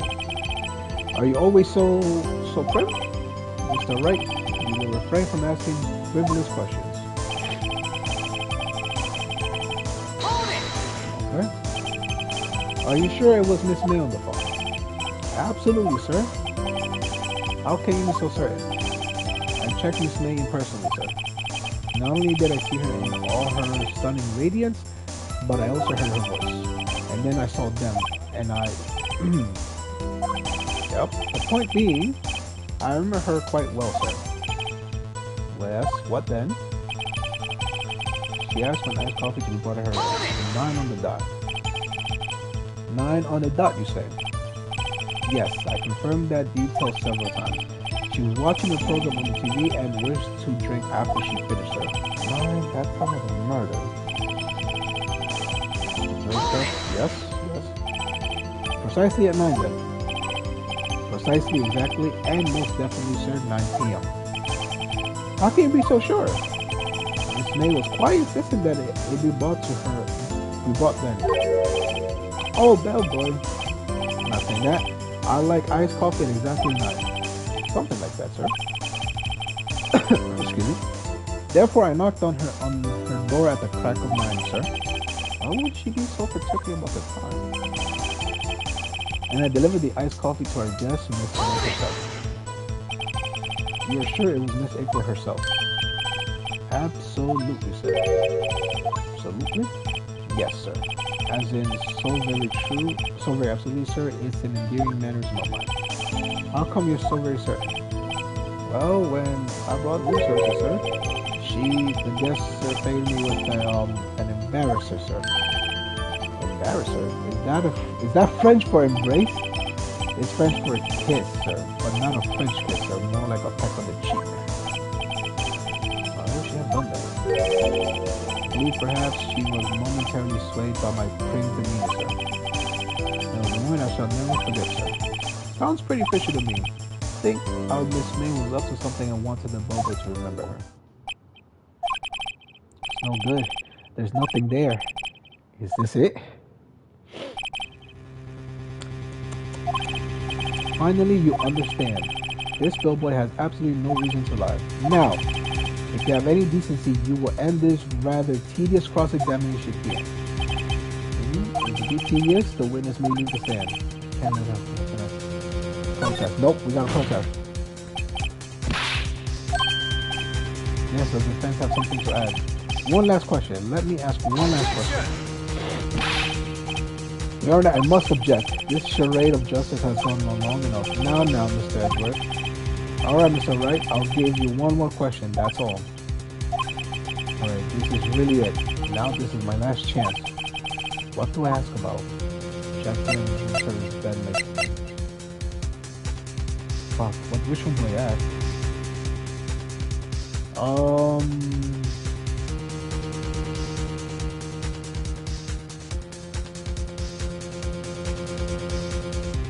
I might fail here, so just in case. Yes, I am saved scumming, because I am not going to go through all of that again.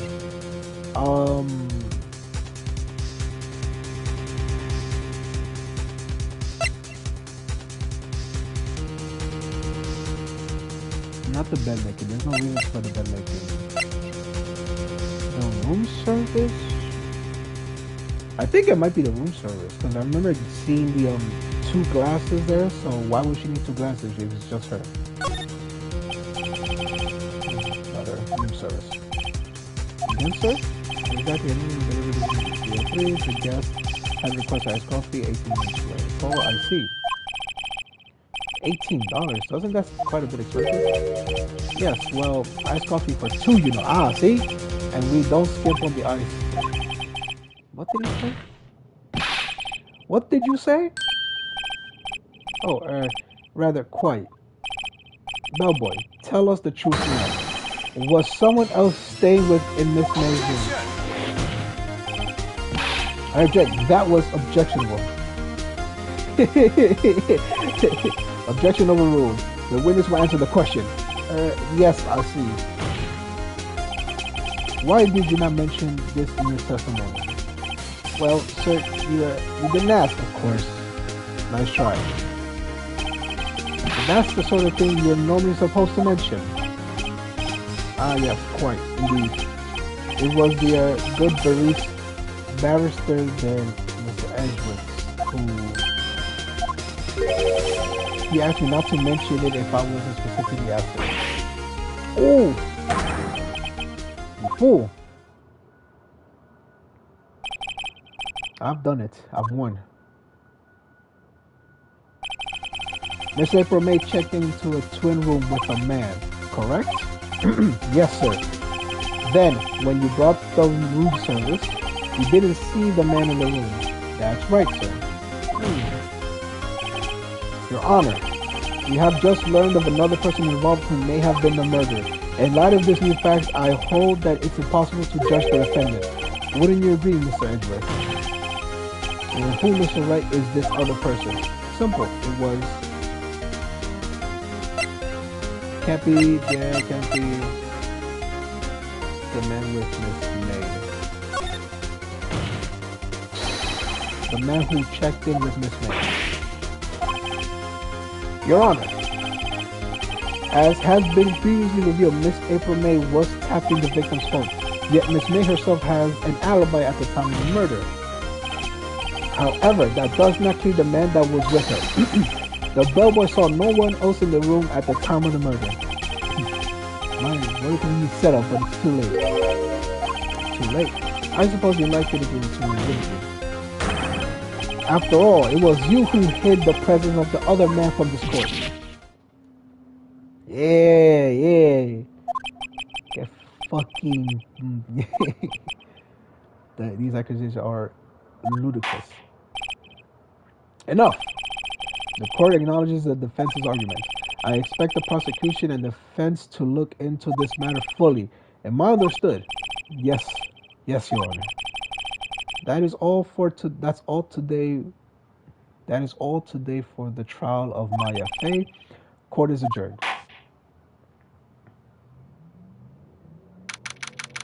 September 7th, 2:24 p.m. District Court, Defense Lobby Number 1. Mr. Wright, you were amazing in there. Really? There you go, look at that smile. Think I might be your newest fan. I was just doing my job, you know. Then again, the other turn was pretty cool too. Huh? That face of his, with his eyes wide and trembling lips. Hey, yo, relax. Since shivering up my spine. If you say so. So what happens with me now? Do I get to go home now? Well, no, I don't think so. Not yet. Oh, I see. But I got a great lead in today's trial. A lead? That man with Miss May, he's the key. Oh, I get it. What happened to Miss May after that? Anyway, I heard they arrested her. I guess she's learning her charms won't work everywhere. She's probably at the detention center now. I may have to go down there later. Anyways, this case is far from closed. Yes, sir. I'm going to find out more about this man. Do you think he was the one who... Maybe so. Sis. Don't worry. I'll find him by tomorrow, I promise. I'm counting on you.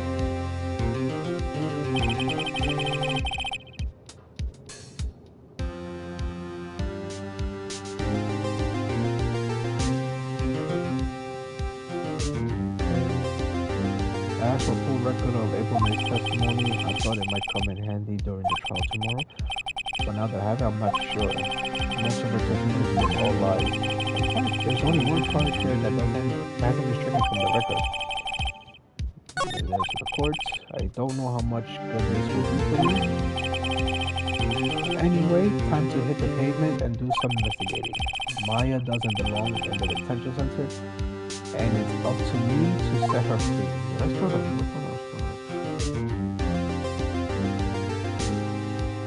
working. Okay, so I started. Okay. Yes, I'm gonna save. I got lucky with that one. Hmm. September 7th, 3:11 p.m. Detention Center Visitors Room.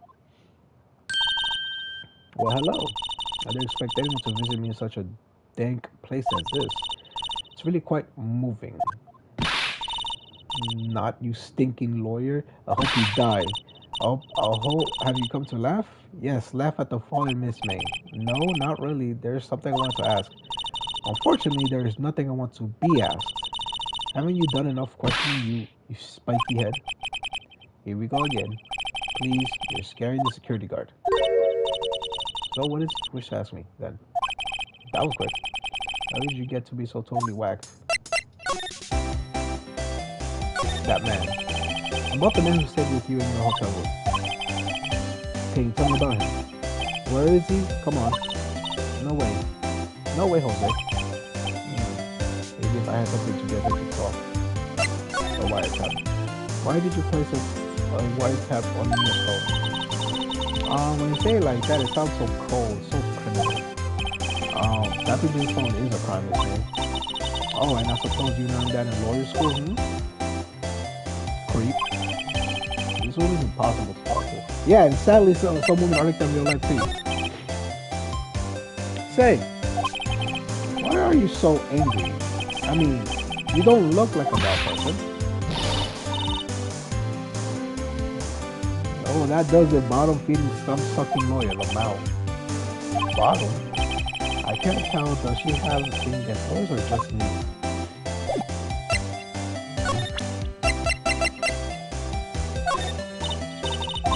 Guess what? Actually, I really hate your guts. So get lost because, well, I'm not cooperating. Thanks, I noticed. Okay, so at some point in time, you're gonna have to present every piece of evidence to people. But I think for now, I don't think so.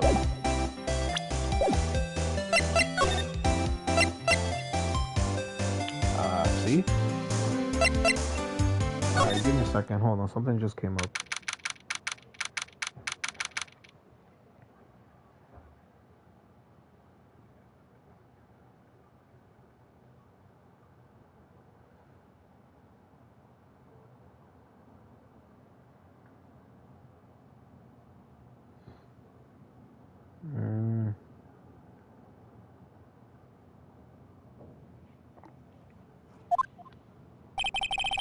Looks like forensic is taking the day off. Detective Gumshoe is nowhere in sight. The police really gave this place a working over. I doubt there are many valuable clues left. Suppose it can't hurt to take a look around though. Mia's favorite pot of plants. Guess I'll have to water it now. The sky is blue and so am I. There's that hotel right across the way. An old movie poster. Apparently, this was the first movie that made Mia cry when she saw it. I have to check it out these days, one of these days. Mia's desk, perfectly clean as always. The only thing it's missing is Mia. I mean, hey, she was a killer-looking person too. You couldn't cram more legal books in here, even if you wanted to. All the cases that the chief worked on are filled here. Are some of the files missing? Nah, I'm imagining things. Oh no, you are not. You are not. Alright, I will be taking a break here. I am gonna go get breakfast. I will be back. I also read in chat that I'm taking a break to eat, so just in case if anybody does drop by.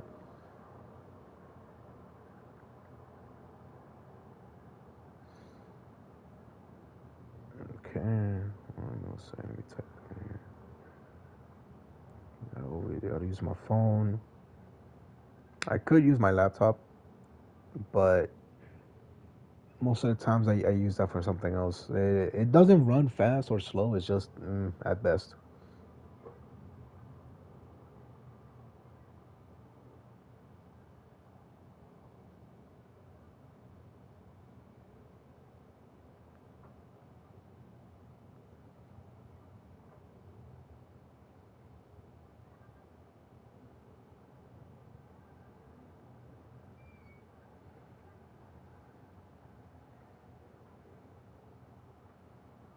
Okay. Oh boy.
Okay, I am back. I do apologize for that long wait. Had to go to the store and get food. All right, let's continue this. She wants anything. September 7th. Gatewater Hotel. Ah, welcome, sir. Quite the performance today, I dare say so myself. Also got myself some snacks too, so I can munch on.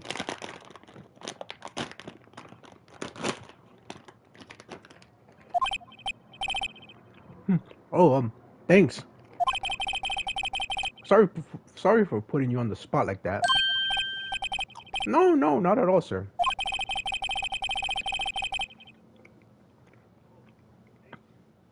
Your efforts today can only help the Gatewaters rep, as they say. Oh. Rep?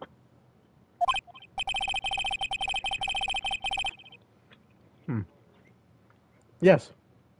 Our reputation will swell as the hotel where the murderer used a wiretap. We can charge a premium for the room, of course. It will be great for business. Hey, gotta hustle, gotta hustle.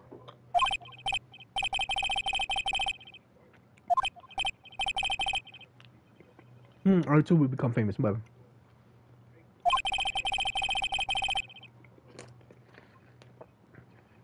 the bellboy who brought the murder iced coffee. Why do I feel like we're both stuck in the same bed, the bad dream? So you are our honored guest. Please let me know if there's anything I can bring you. Actually, we need to talk, my friend. About Miss May. Oh, her, sir?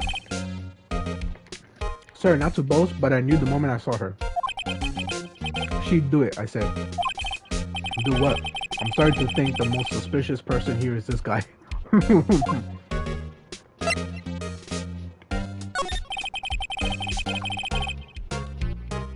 I wanted to ask you about the man who was with Miss May. Yes.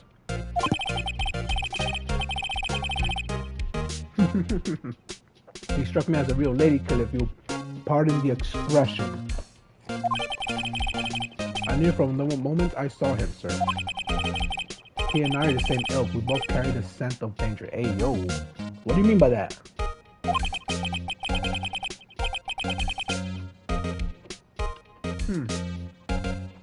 There we are in total agreement, Mr. Psycho Bellboy.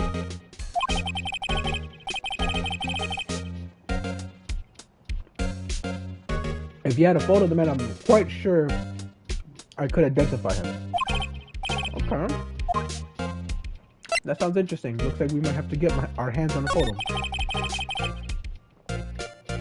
Could you tell me about this hotel? Absolutely. And on that subject, I have an excellent idea, sir. Currently, this hotel is known as the Gatewater Hotel. I propose that we add a subtitle. Oh, a subtitle, Sam. I wonder what's going to call it. Subtitle. Gatewater Hotel Murder Manor. Okay.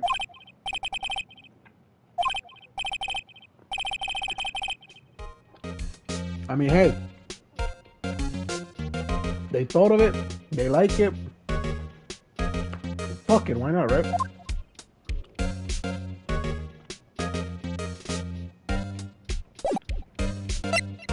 Okay. I don't think there's worth anything to present at the moment. See if we can examine this again. Screwdriver is stuck in that door. Ah, please, leave that as it is, please, sir. Why? The Drawer of Terror, hiding place of the murderer's wiretap. It's set to become one of the most popular attractions here. Well, damn. He is serious. The bottle and two glasses rest on the table. Why hasn't he cleaned that up as well? I beg your pardon, sir, but you could please refrain from touching those. It's part of the decor. I call it the last drink before the murder. We'll be famous. The talk of the hotel industry.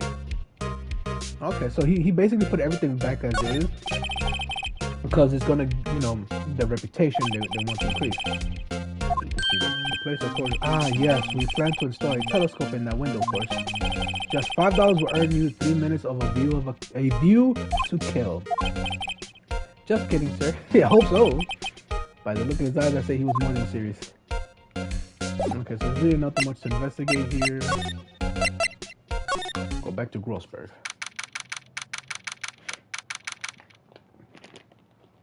September 7th, Grossberg's law office. Oh, it looks like Grossberg is out today again. Maybe he's avoiding me for a reason. I think he is. A few things. Wait a second. Wasn't there a giant painting hanging on the wall? Yeah, it was a painting of... nope, a fisherman. Wasn't it? It wasn't a very memorable painting, anyhow. Okay, you see? We can see that there's something here. What's this? Both photos, there are two lying there. Something's being written in pencil in the back. DL6 Incident Exhibit A, DL6 Incident Exhibit B. Take a look at these. Look at the A. That's the lady, Phoenix. I'm sure I've seen this person somewhere. Perhaps I'll borrow this photo. I'm sure no one will miss one little photo, and it might be valuable clue. I'll take it from you. Yeah, but what about the other one? The photo lies on the desk. Maybe I should switch them? Yes, actually, we will. I obviously know why. Because we gotta talk with the bellboy again. So we gotta present to him. Take a look at this photo. That's him, detective. Huh? I'm the lawyer. Oh, I know that. I just want to say detective once. You know how it is. No, I don't. Without a doubt, that is the man who checked in with Miss April May. How about I write an affidavit swearing that that's him? An affidavit? This guy's way too excited about this. Yes, have him write it. No, why would I turn him down? Oh, sure, why not? Yes. Always wanted to write an affidavit, sir. From henceforth, I will be known as the bellboy who swore the affidavit. Just hurry up and write it. Alright, bellboy's affidavit. Describes a man who stayed with Miss May at the hotel the night of the murder. Not even Miss May can play dumb to this. Alright. Nope, don't need to do that. Go here. You again. Can't you take a hint and stay gone? Hey, the only reason I'm back here is because you won't talk to me. Also, it's my fault now. Yes, it is. You don't just have the spiky hair, you also have a spiky heart. That does it. When this case is done, I'm shaving my head. Don't do that, my chief. Have a look at this. Look, I said several times, I'm not telling you. Oh, it immediately changed. Where did you? Aha, a reaction. This is him, isn't it? What? Who? When? What? Why? It is him. This is the man who stayed in your hotel room that night of the murder. No, that's not true. Nice try, Miss Cooperative. Do you have proof that it was him? Yeah. Proof? Show me proof. I'm so close. I do have proof. Right here. Did you have a look at this? What's that? The bellboy's affidavit. It tells us everything he saw, such as the man you checked in with, who was most definitely this guy. Yeah. Now I'm getting somewhere. Push her hard. This is it. All for nothing. Time to do a little bluff. No use playing dumb. If needed, definite. You don't talk. I'm taking this into the press. What? Even though he should have been witness to murder your little friend was missing. I'm sure the press would have a field day with this reputation. With his reputation. Oh, there she goes. Fine, I'll talk. You win, lawyer. Yes, man, that sounds good. It's great to be alive. Why are you pumping your fist in the air? Now, tell me about the man you were with. That man, he's my boss. Red and White, the president of the information gathering conglomerate Blue Corp. Oh, so that's what that meant earlier. Red, white, and blue. Okay. Red, white. Information gathering. Well, I suppose you could call it a detective agency. So this is the man. So this is the man that was with you that night of the murder. Scared to talk. You don't want to end up like her. It's okay. I'll just ask Mr. White himself.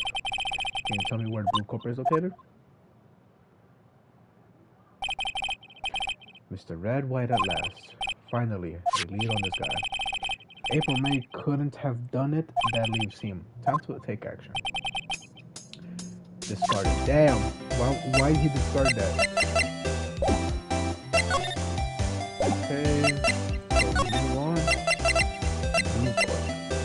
Is he back? This is getting ridiculous. Where the heck is that over? Oh, there he is. Ah, that old familiar clearing of the throat. Ha, you again. Hello, Mr. Grossberg. Well, you were quite the thing, my boy. Excuse me? The trial. He was there? Remind me of myself when I was youth. I guess something got passed down through Mia, maybe. Brings back memories, it does. Ah, the days of my youth. Like the scent of fresh lemon, you see. I apologize. It was a bit too much for me, my boy. Seeing you today, You what, my friend? Speak. I appreciate the reminiscing, but I'd much rather you gave me some information. Taking my shoes off, apologize for that. Let's talk. Today's trial. So you came to see the trial? Yes, I did. Something was bothering me all last night, you see. I couldn't get a wink of sleep. Really? What was that? Well, you see, it's just Mia's sister, that poor girl. My boy, I owe you my thanks truly. I don't know what I would have done if things had gone poorly for that girl. If you were that worried about her, why didn't you offer to defend her? Your refusal. I asked before, but why did you refuse her request? Her request for defense. I think I have a right to know. Ah, right, Mr. Wright. No, I'm sorry. It's just I need more time to think about it, my boy. He does seem troubled about something. Maybe I can find that will inspire him. Something that will inspire him. The other day, I'm sure there was a big pretentious-looking painting on that wall. Pretentious painting? Well, you know the one I mean. Anyways, where did it go? Ah, yes, well, I got rid of it. Got quite tired of that thing, man. I sold it, you see. Yes, that's right. I'm not sure I buy that. Wasn't that painting rather important to you, sir? Did something happen? I don't see how it is any of your business. Please, speak no more of the accursed painting. I didn't. Poor man. Let's see if this one's always memories. Excuse me, I was wondering about this photograph. Where did you get that? Give it back at once. I'm sorry to have taken it without your knowledge, but I have to know, who is this man? He was most likely in April May's room the night of the murder. What's that you say? Are you quite sure, my boy? What has him so flustered, I wonder? I beg your pardon, but I must ask you to leave. I need to be alone. He's fallen silent as a stone, a rather large stone. I guess I should return that photo. Photograph returned to Mr. Grossberg. Yep, taking the photos. Go to Blue Corp. September 7th, Blue Corp Inc. CEO's office. What's with this serene decor? Welcome, please furnish me with the title of your professional. What the? And it's Mr. White. Your name, what's your name? I was just incredibly asking the title that you go by. Wright. Phoenix Wright. Incredibly. Mr. Wright, is it? Right, I see. Splendiferous. Perhaps I have intimidated you with my giantesque vocabulary. What the fuck are you saying, my guy? What is this guy's problem? I'm Red White, CEO of Blue Corp. You know, corporate expansion official. Okay. My business dealings bring me into contact with the elite of the elite. So I'm afraid I'm not used to conversing with wordly challenged. It's practically calling me stupid. What a fruitcake, Lamau. Let me guess. You are an attorney fresh out of law school, are you not? That's the only explanation why you would come to me like this. What does this mean? What does he mean by that? No matter. So, what business does a mighty lawyer have with such as myself? Yikes. As arrogance and meanness let's talk. Actually, let me examine that. Haven't I seen this somewhere in... Is this a replica? Ridiculous. I have no interest in anything but the originals. That right there is a bona fide original worth $5 million for sure. Oh, we already know what it is. It's trophies and impressive lineup of trophies. Judge special runner-up, best participation, judging cooperation award, special good try prize. The word judges and special kind of stand out. And Blue Corp, a statue of man holding up the world. The Blue Corp sign certainly stands out enough. Of course it does. The motto for the man is, of course, Mr. White. Truly a work of art, but probably too bodacious for you to appreciate. I think it's a little too bodacious for just about anyone to appreciate. And obviously, as you can see right here, this man used himself as a model for that. I'm guessing this is supposed to be a desk. My mind, this is quite the thing.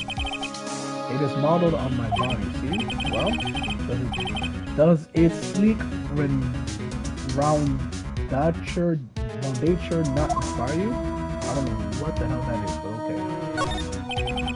This is the top floor of the 20-story building. The view is quite presidential.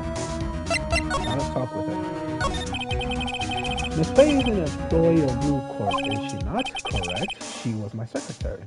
My secretary. What a shock it was to hear what she had done. What she had done, you mean the wiretap? Indeed. She is paid to answer phones, not tapping them. Tapping them is not in her job description. She does gather information for us as part of her duty. But I assure you, we do not condone illegal methods. Right. It is infallible, that she would do this. It sounds like he's trying to turn this man into a scapegoat. Yes, sounds like he is. On the night of the murder, were you in April May's hotel room? You can say, I seldom pay attention to mundane details such as time and place. My motto is, don't worry, be happy. Still, Mr. White, the hotel bubble has stated on record that he has remembered you very clearly.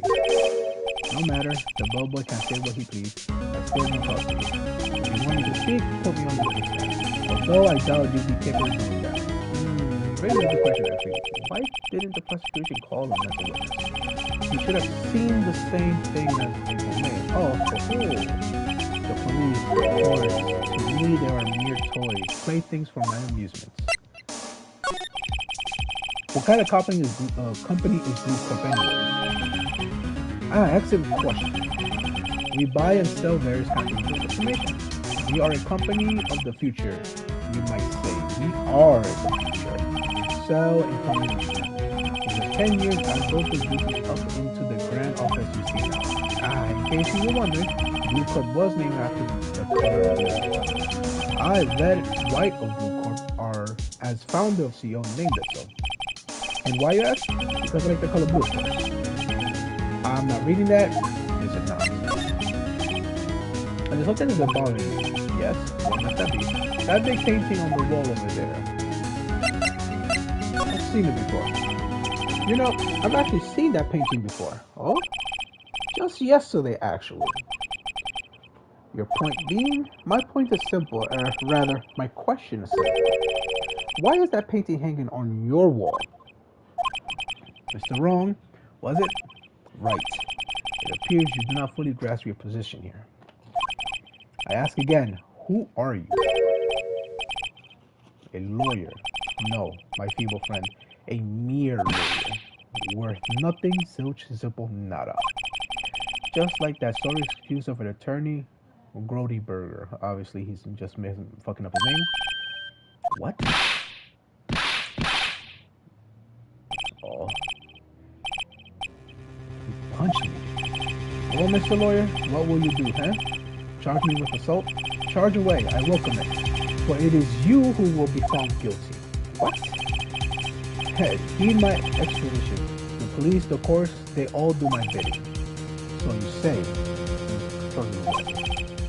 but I wonder, is that the kind of control really possible? I don't expect you to understand. It is a world beyond your compensation. Okay, so yeah. You came here from Brody Burgers, I presume? Mr. Grossberg, yes. Then you must ask him, why is it that this painting is hanging here? Perhaps then he will tell you. Perhaps he will explain how a man can live life purely for personal profit.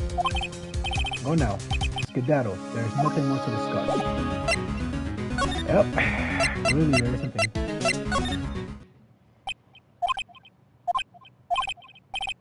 I don't think he's noticing me standing there. Maybe I should clear my throat. I don't know what the hell that is, but okay. Oh, you. What's wrong? You look so pensive, like an old man at the end of his days. Not senile yet. I was just thinking about this whole mess. Something's really bothering him. That much is clear. Finally, can we just... So you came to the trial? Yes, I did. Something was bothering me, okay? What was it? So, that poor girl, my boy, I owe you a thank you, okay? I asked before. I'm just going through everything because there might be something different. No, I'm sorry, just okay. So it seems like it's the same. So I paid Blue Corp a visit. Oh, I see. Mr. Grossberg, I have to admit, something has been bothering me. Oh, what is it? Well, out with it, my boy. You see, it's just...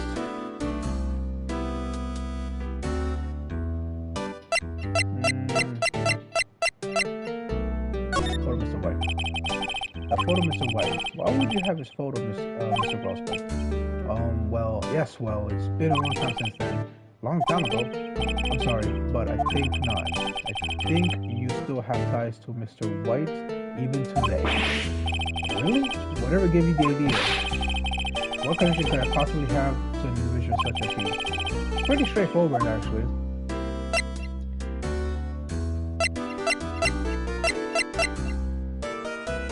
Oh, blackmail. Mr. White has something on him, doesn't he? Blackmail? I don't know what you're talking about, Mr. Grossberg, sir. There was a giant painting hanging right there the other day, was there not? The one you said you had no intentions of parting with. Well, I saw it today. It was in the CEO's office at Blue Corp's Red White's office. So you noticed. No shit, we did! I suppose I should have guessed you would. It is a large painting. Mr. Grossberg, tell me what happened. Red White is a man who makes his living through intimidation. Blue Corp is a company that excels in finding people's weaknesses, I'm afraid. I've been paying them for 15 years now. 15 years? All because of the DL6 incident, as you may have guessed. Remember the back of those photographs. As you suspected, I could not stand in defense of Maya because of this. White would have destroyed me if I did. So that's the connection. And it's hard for me to tell you this, my boy, but arresting Red White will be impossible. Impossible? Why? He has information on everyone. It gives him an iron grip. He owns judges, attorneys, prosecutors, police, and politicians. Why? They are bound, unable to do harm to themselves and therefore to him. Don't look at me like that. What you see is nothing more than the weight of many years. No. What is the DL6 incident? DL6 is nothing more than the sorting code that police gave the case. It was 15 years ago now. I received a request from a medium, a spirit medium. Her name was Misty Faye. Indeed, she was Leo's mother. She had been investigating murder at the request of the police, and she failed. As a result, the police called her fraud. This is what Maya was talking about the other day. I did all I could for her, and in the end, freed her of wrongdoing. That murder case, however, remains unsolved to this day. That case is the DL6 incident. But why are you being blackmailed over this, Mr. Grossberg? The DO6 incident was top secret at the time. It made sense the police didn't want people to know they were using the media. They couldn't let people know. But one person found out. I told him. You told White? He offered me riches. It is an embarrassment to me now, because I thought the police were marked far and wide. In secret, they began looking for the one who sold them out. Of course, White heard about it and he came to me. Only this time, the offer was blackmail. I see. White controls the laws of this country as he sees fit. Yet, if you would still challenge him, have a close look at Mia's office. Mia's office? She followed his every move for years. She may have recorded something of what she found. He gave us a clue right now. Gotta go back to the very beginning. It's funny. Looking at this room, it seems so normal. Hard to imagine a murder took place here. Mr. Grossberg said there would be clues. Maybe I should have looked around. Let's look for the book. All the cases the chief ever worked are filed here. They're in alphabetical order. Let's take a look. Which file should I look at? A to F? Oops, that's my apologies. Let's go with the bottom one first. I know, W, White. The entire W section is missing. Was it taken?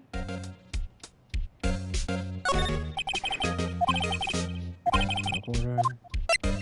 JS. CJS. Nothing much in here. Maybe I'll just skim some of this. Skip. Sorry. Well, no harm in flipping through a bit, I guess. The biggest parts here are labeled as suicide. Ew. She had a collection of suicide reports. They're politicians, policemen. Connecting the dots, my friend. There's writing on most of these pencils. White. This is Mia's handwriting. Wait, I get it. Mia thought he was involved in these suicides. White drove them all to. I can use this newspaper too. Let's find the most authority. Articles about politician suicide, but the one fight from the top. Let's look for one more. Yes, chocolate.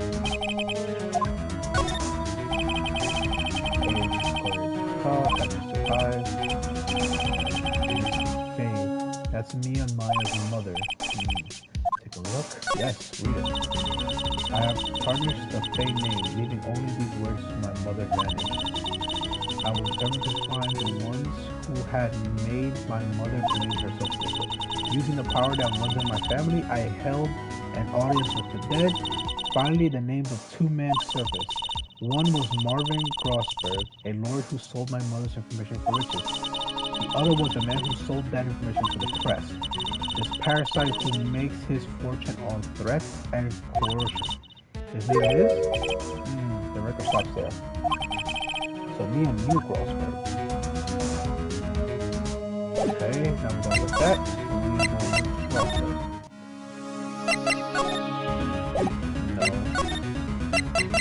No. Blue Corp? Well, aren't you persistent? Sorry, but there's something I have to ask you.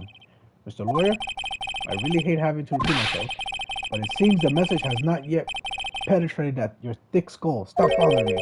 If you try my patience further, I fear a nasty accident may occur. Do I make myself clear? Transparent. This is the only clue that Mia left me.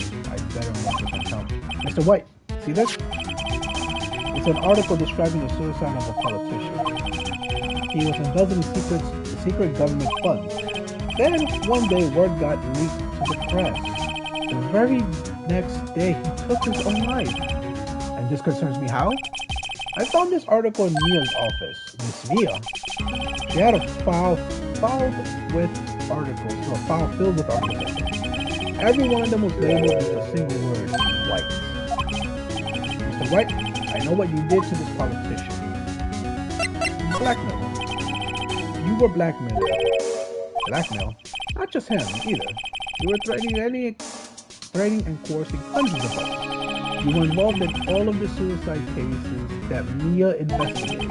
This company is built on blackmail. I'm right, aren't I? What a bizarre accusation. Mr. Wrong, what is it that you should be doing now? beginning me? No. I think not. You should be searching for the one who killed Miss Mio. Secretary office, hello? Mr. Wrong will be leaving now. Yes, sir. I'll send someone right away. Wait a second, Mr. White.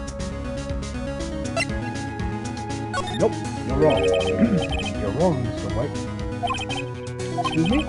What I should be doing is going after you. Just what are you insinuating? Mia was on to you. She was keeping tabs. For this reason, you had April May tapping her phone. Then, Mia was murdered. And all the documents about you mysteriously disappeared. So, the culprit would be... Even a child could work it out, Mr. White. You did it. Secretary's office. We won't be needing an escort, from Mr. Wrong. Instead, please connect me to the public prosecutor's office. Of course, sir. One moment, please. White, that you? What are you doing calling me at the time like this? Hello, Chief Prosecutor? I've changed my mind. I want to testify tomorrow. What's this about?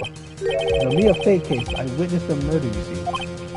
And thus, as a very important witness, I would like to testify. What? Why now? I thought you said you didn't want to go to court. Quiet. I told you I changed my mind, didn't I? Oh, and one other thing. Send the police over here right away. The man standing in front of me, he looks dazed but could be violent. What? What man? Are you even listening? The executioner, the hatchet man, the liquidator, the killer, the man. What? Mr. White, this isn't another one of those. Chief Prosecutor, I do not believe you are in a position to freely offer your opinion to me, correct? I'm telling you to send the police now.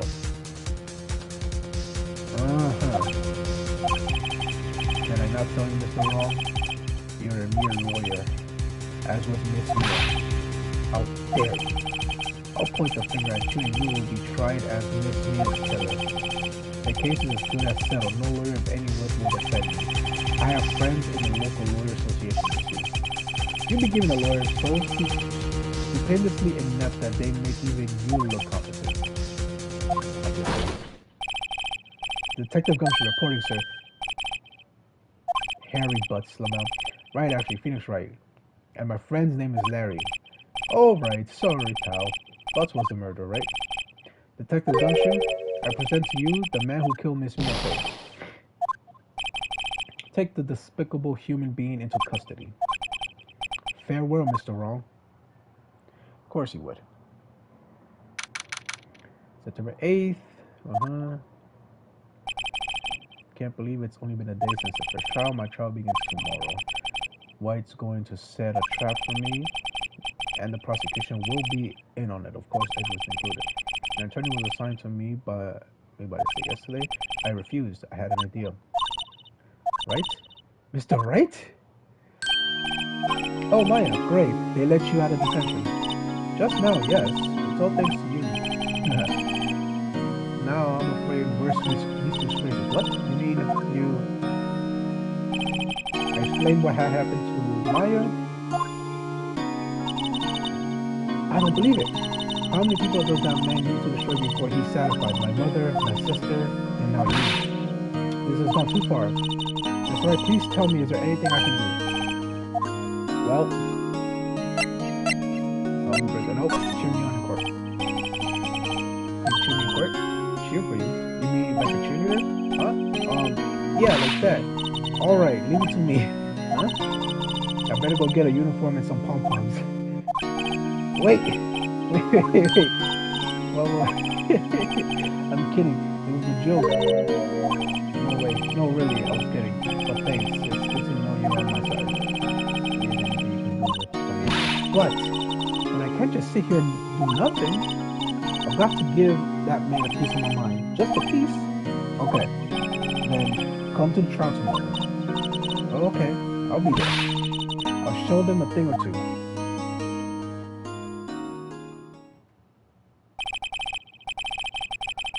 Okay. I do hate to cut this stream as it's getting good. Times may change, yet with crimes, it's the same old story. In fact, it's gotten worse. Lengthy court proceedings are no longer realistic. beginning a few years ago, a limit of 3 days was put on initial court trials. Almost all finished in a day, most with a guilty verdict. I never thought I would end up in the defendant's chair myself for this case, with the true culprit appearing as the star witness. This is it. Tomorrow it's me or him. To be continued. Okay. We'll be cutting it here.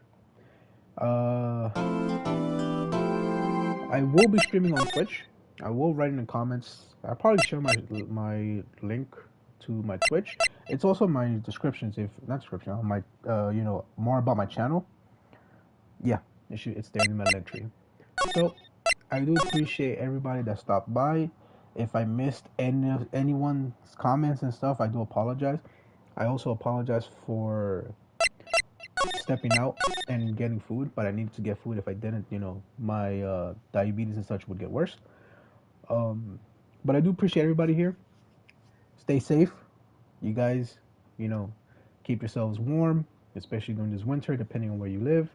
If you're hot, drink lots of water, and always drink water, okay? Catch you guys later. Peace.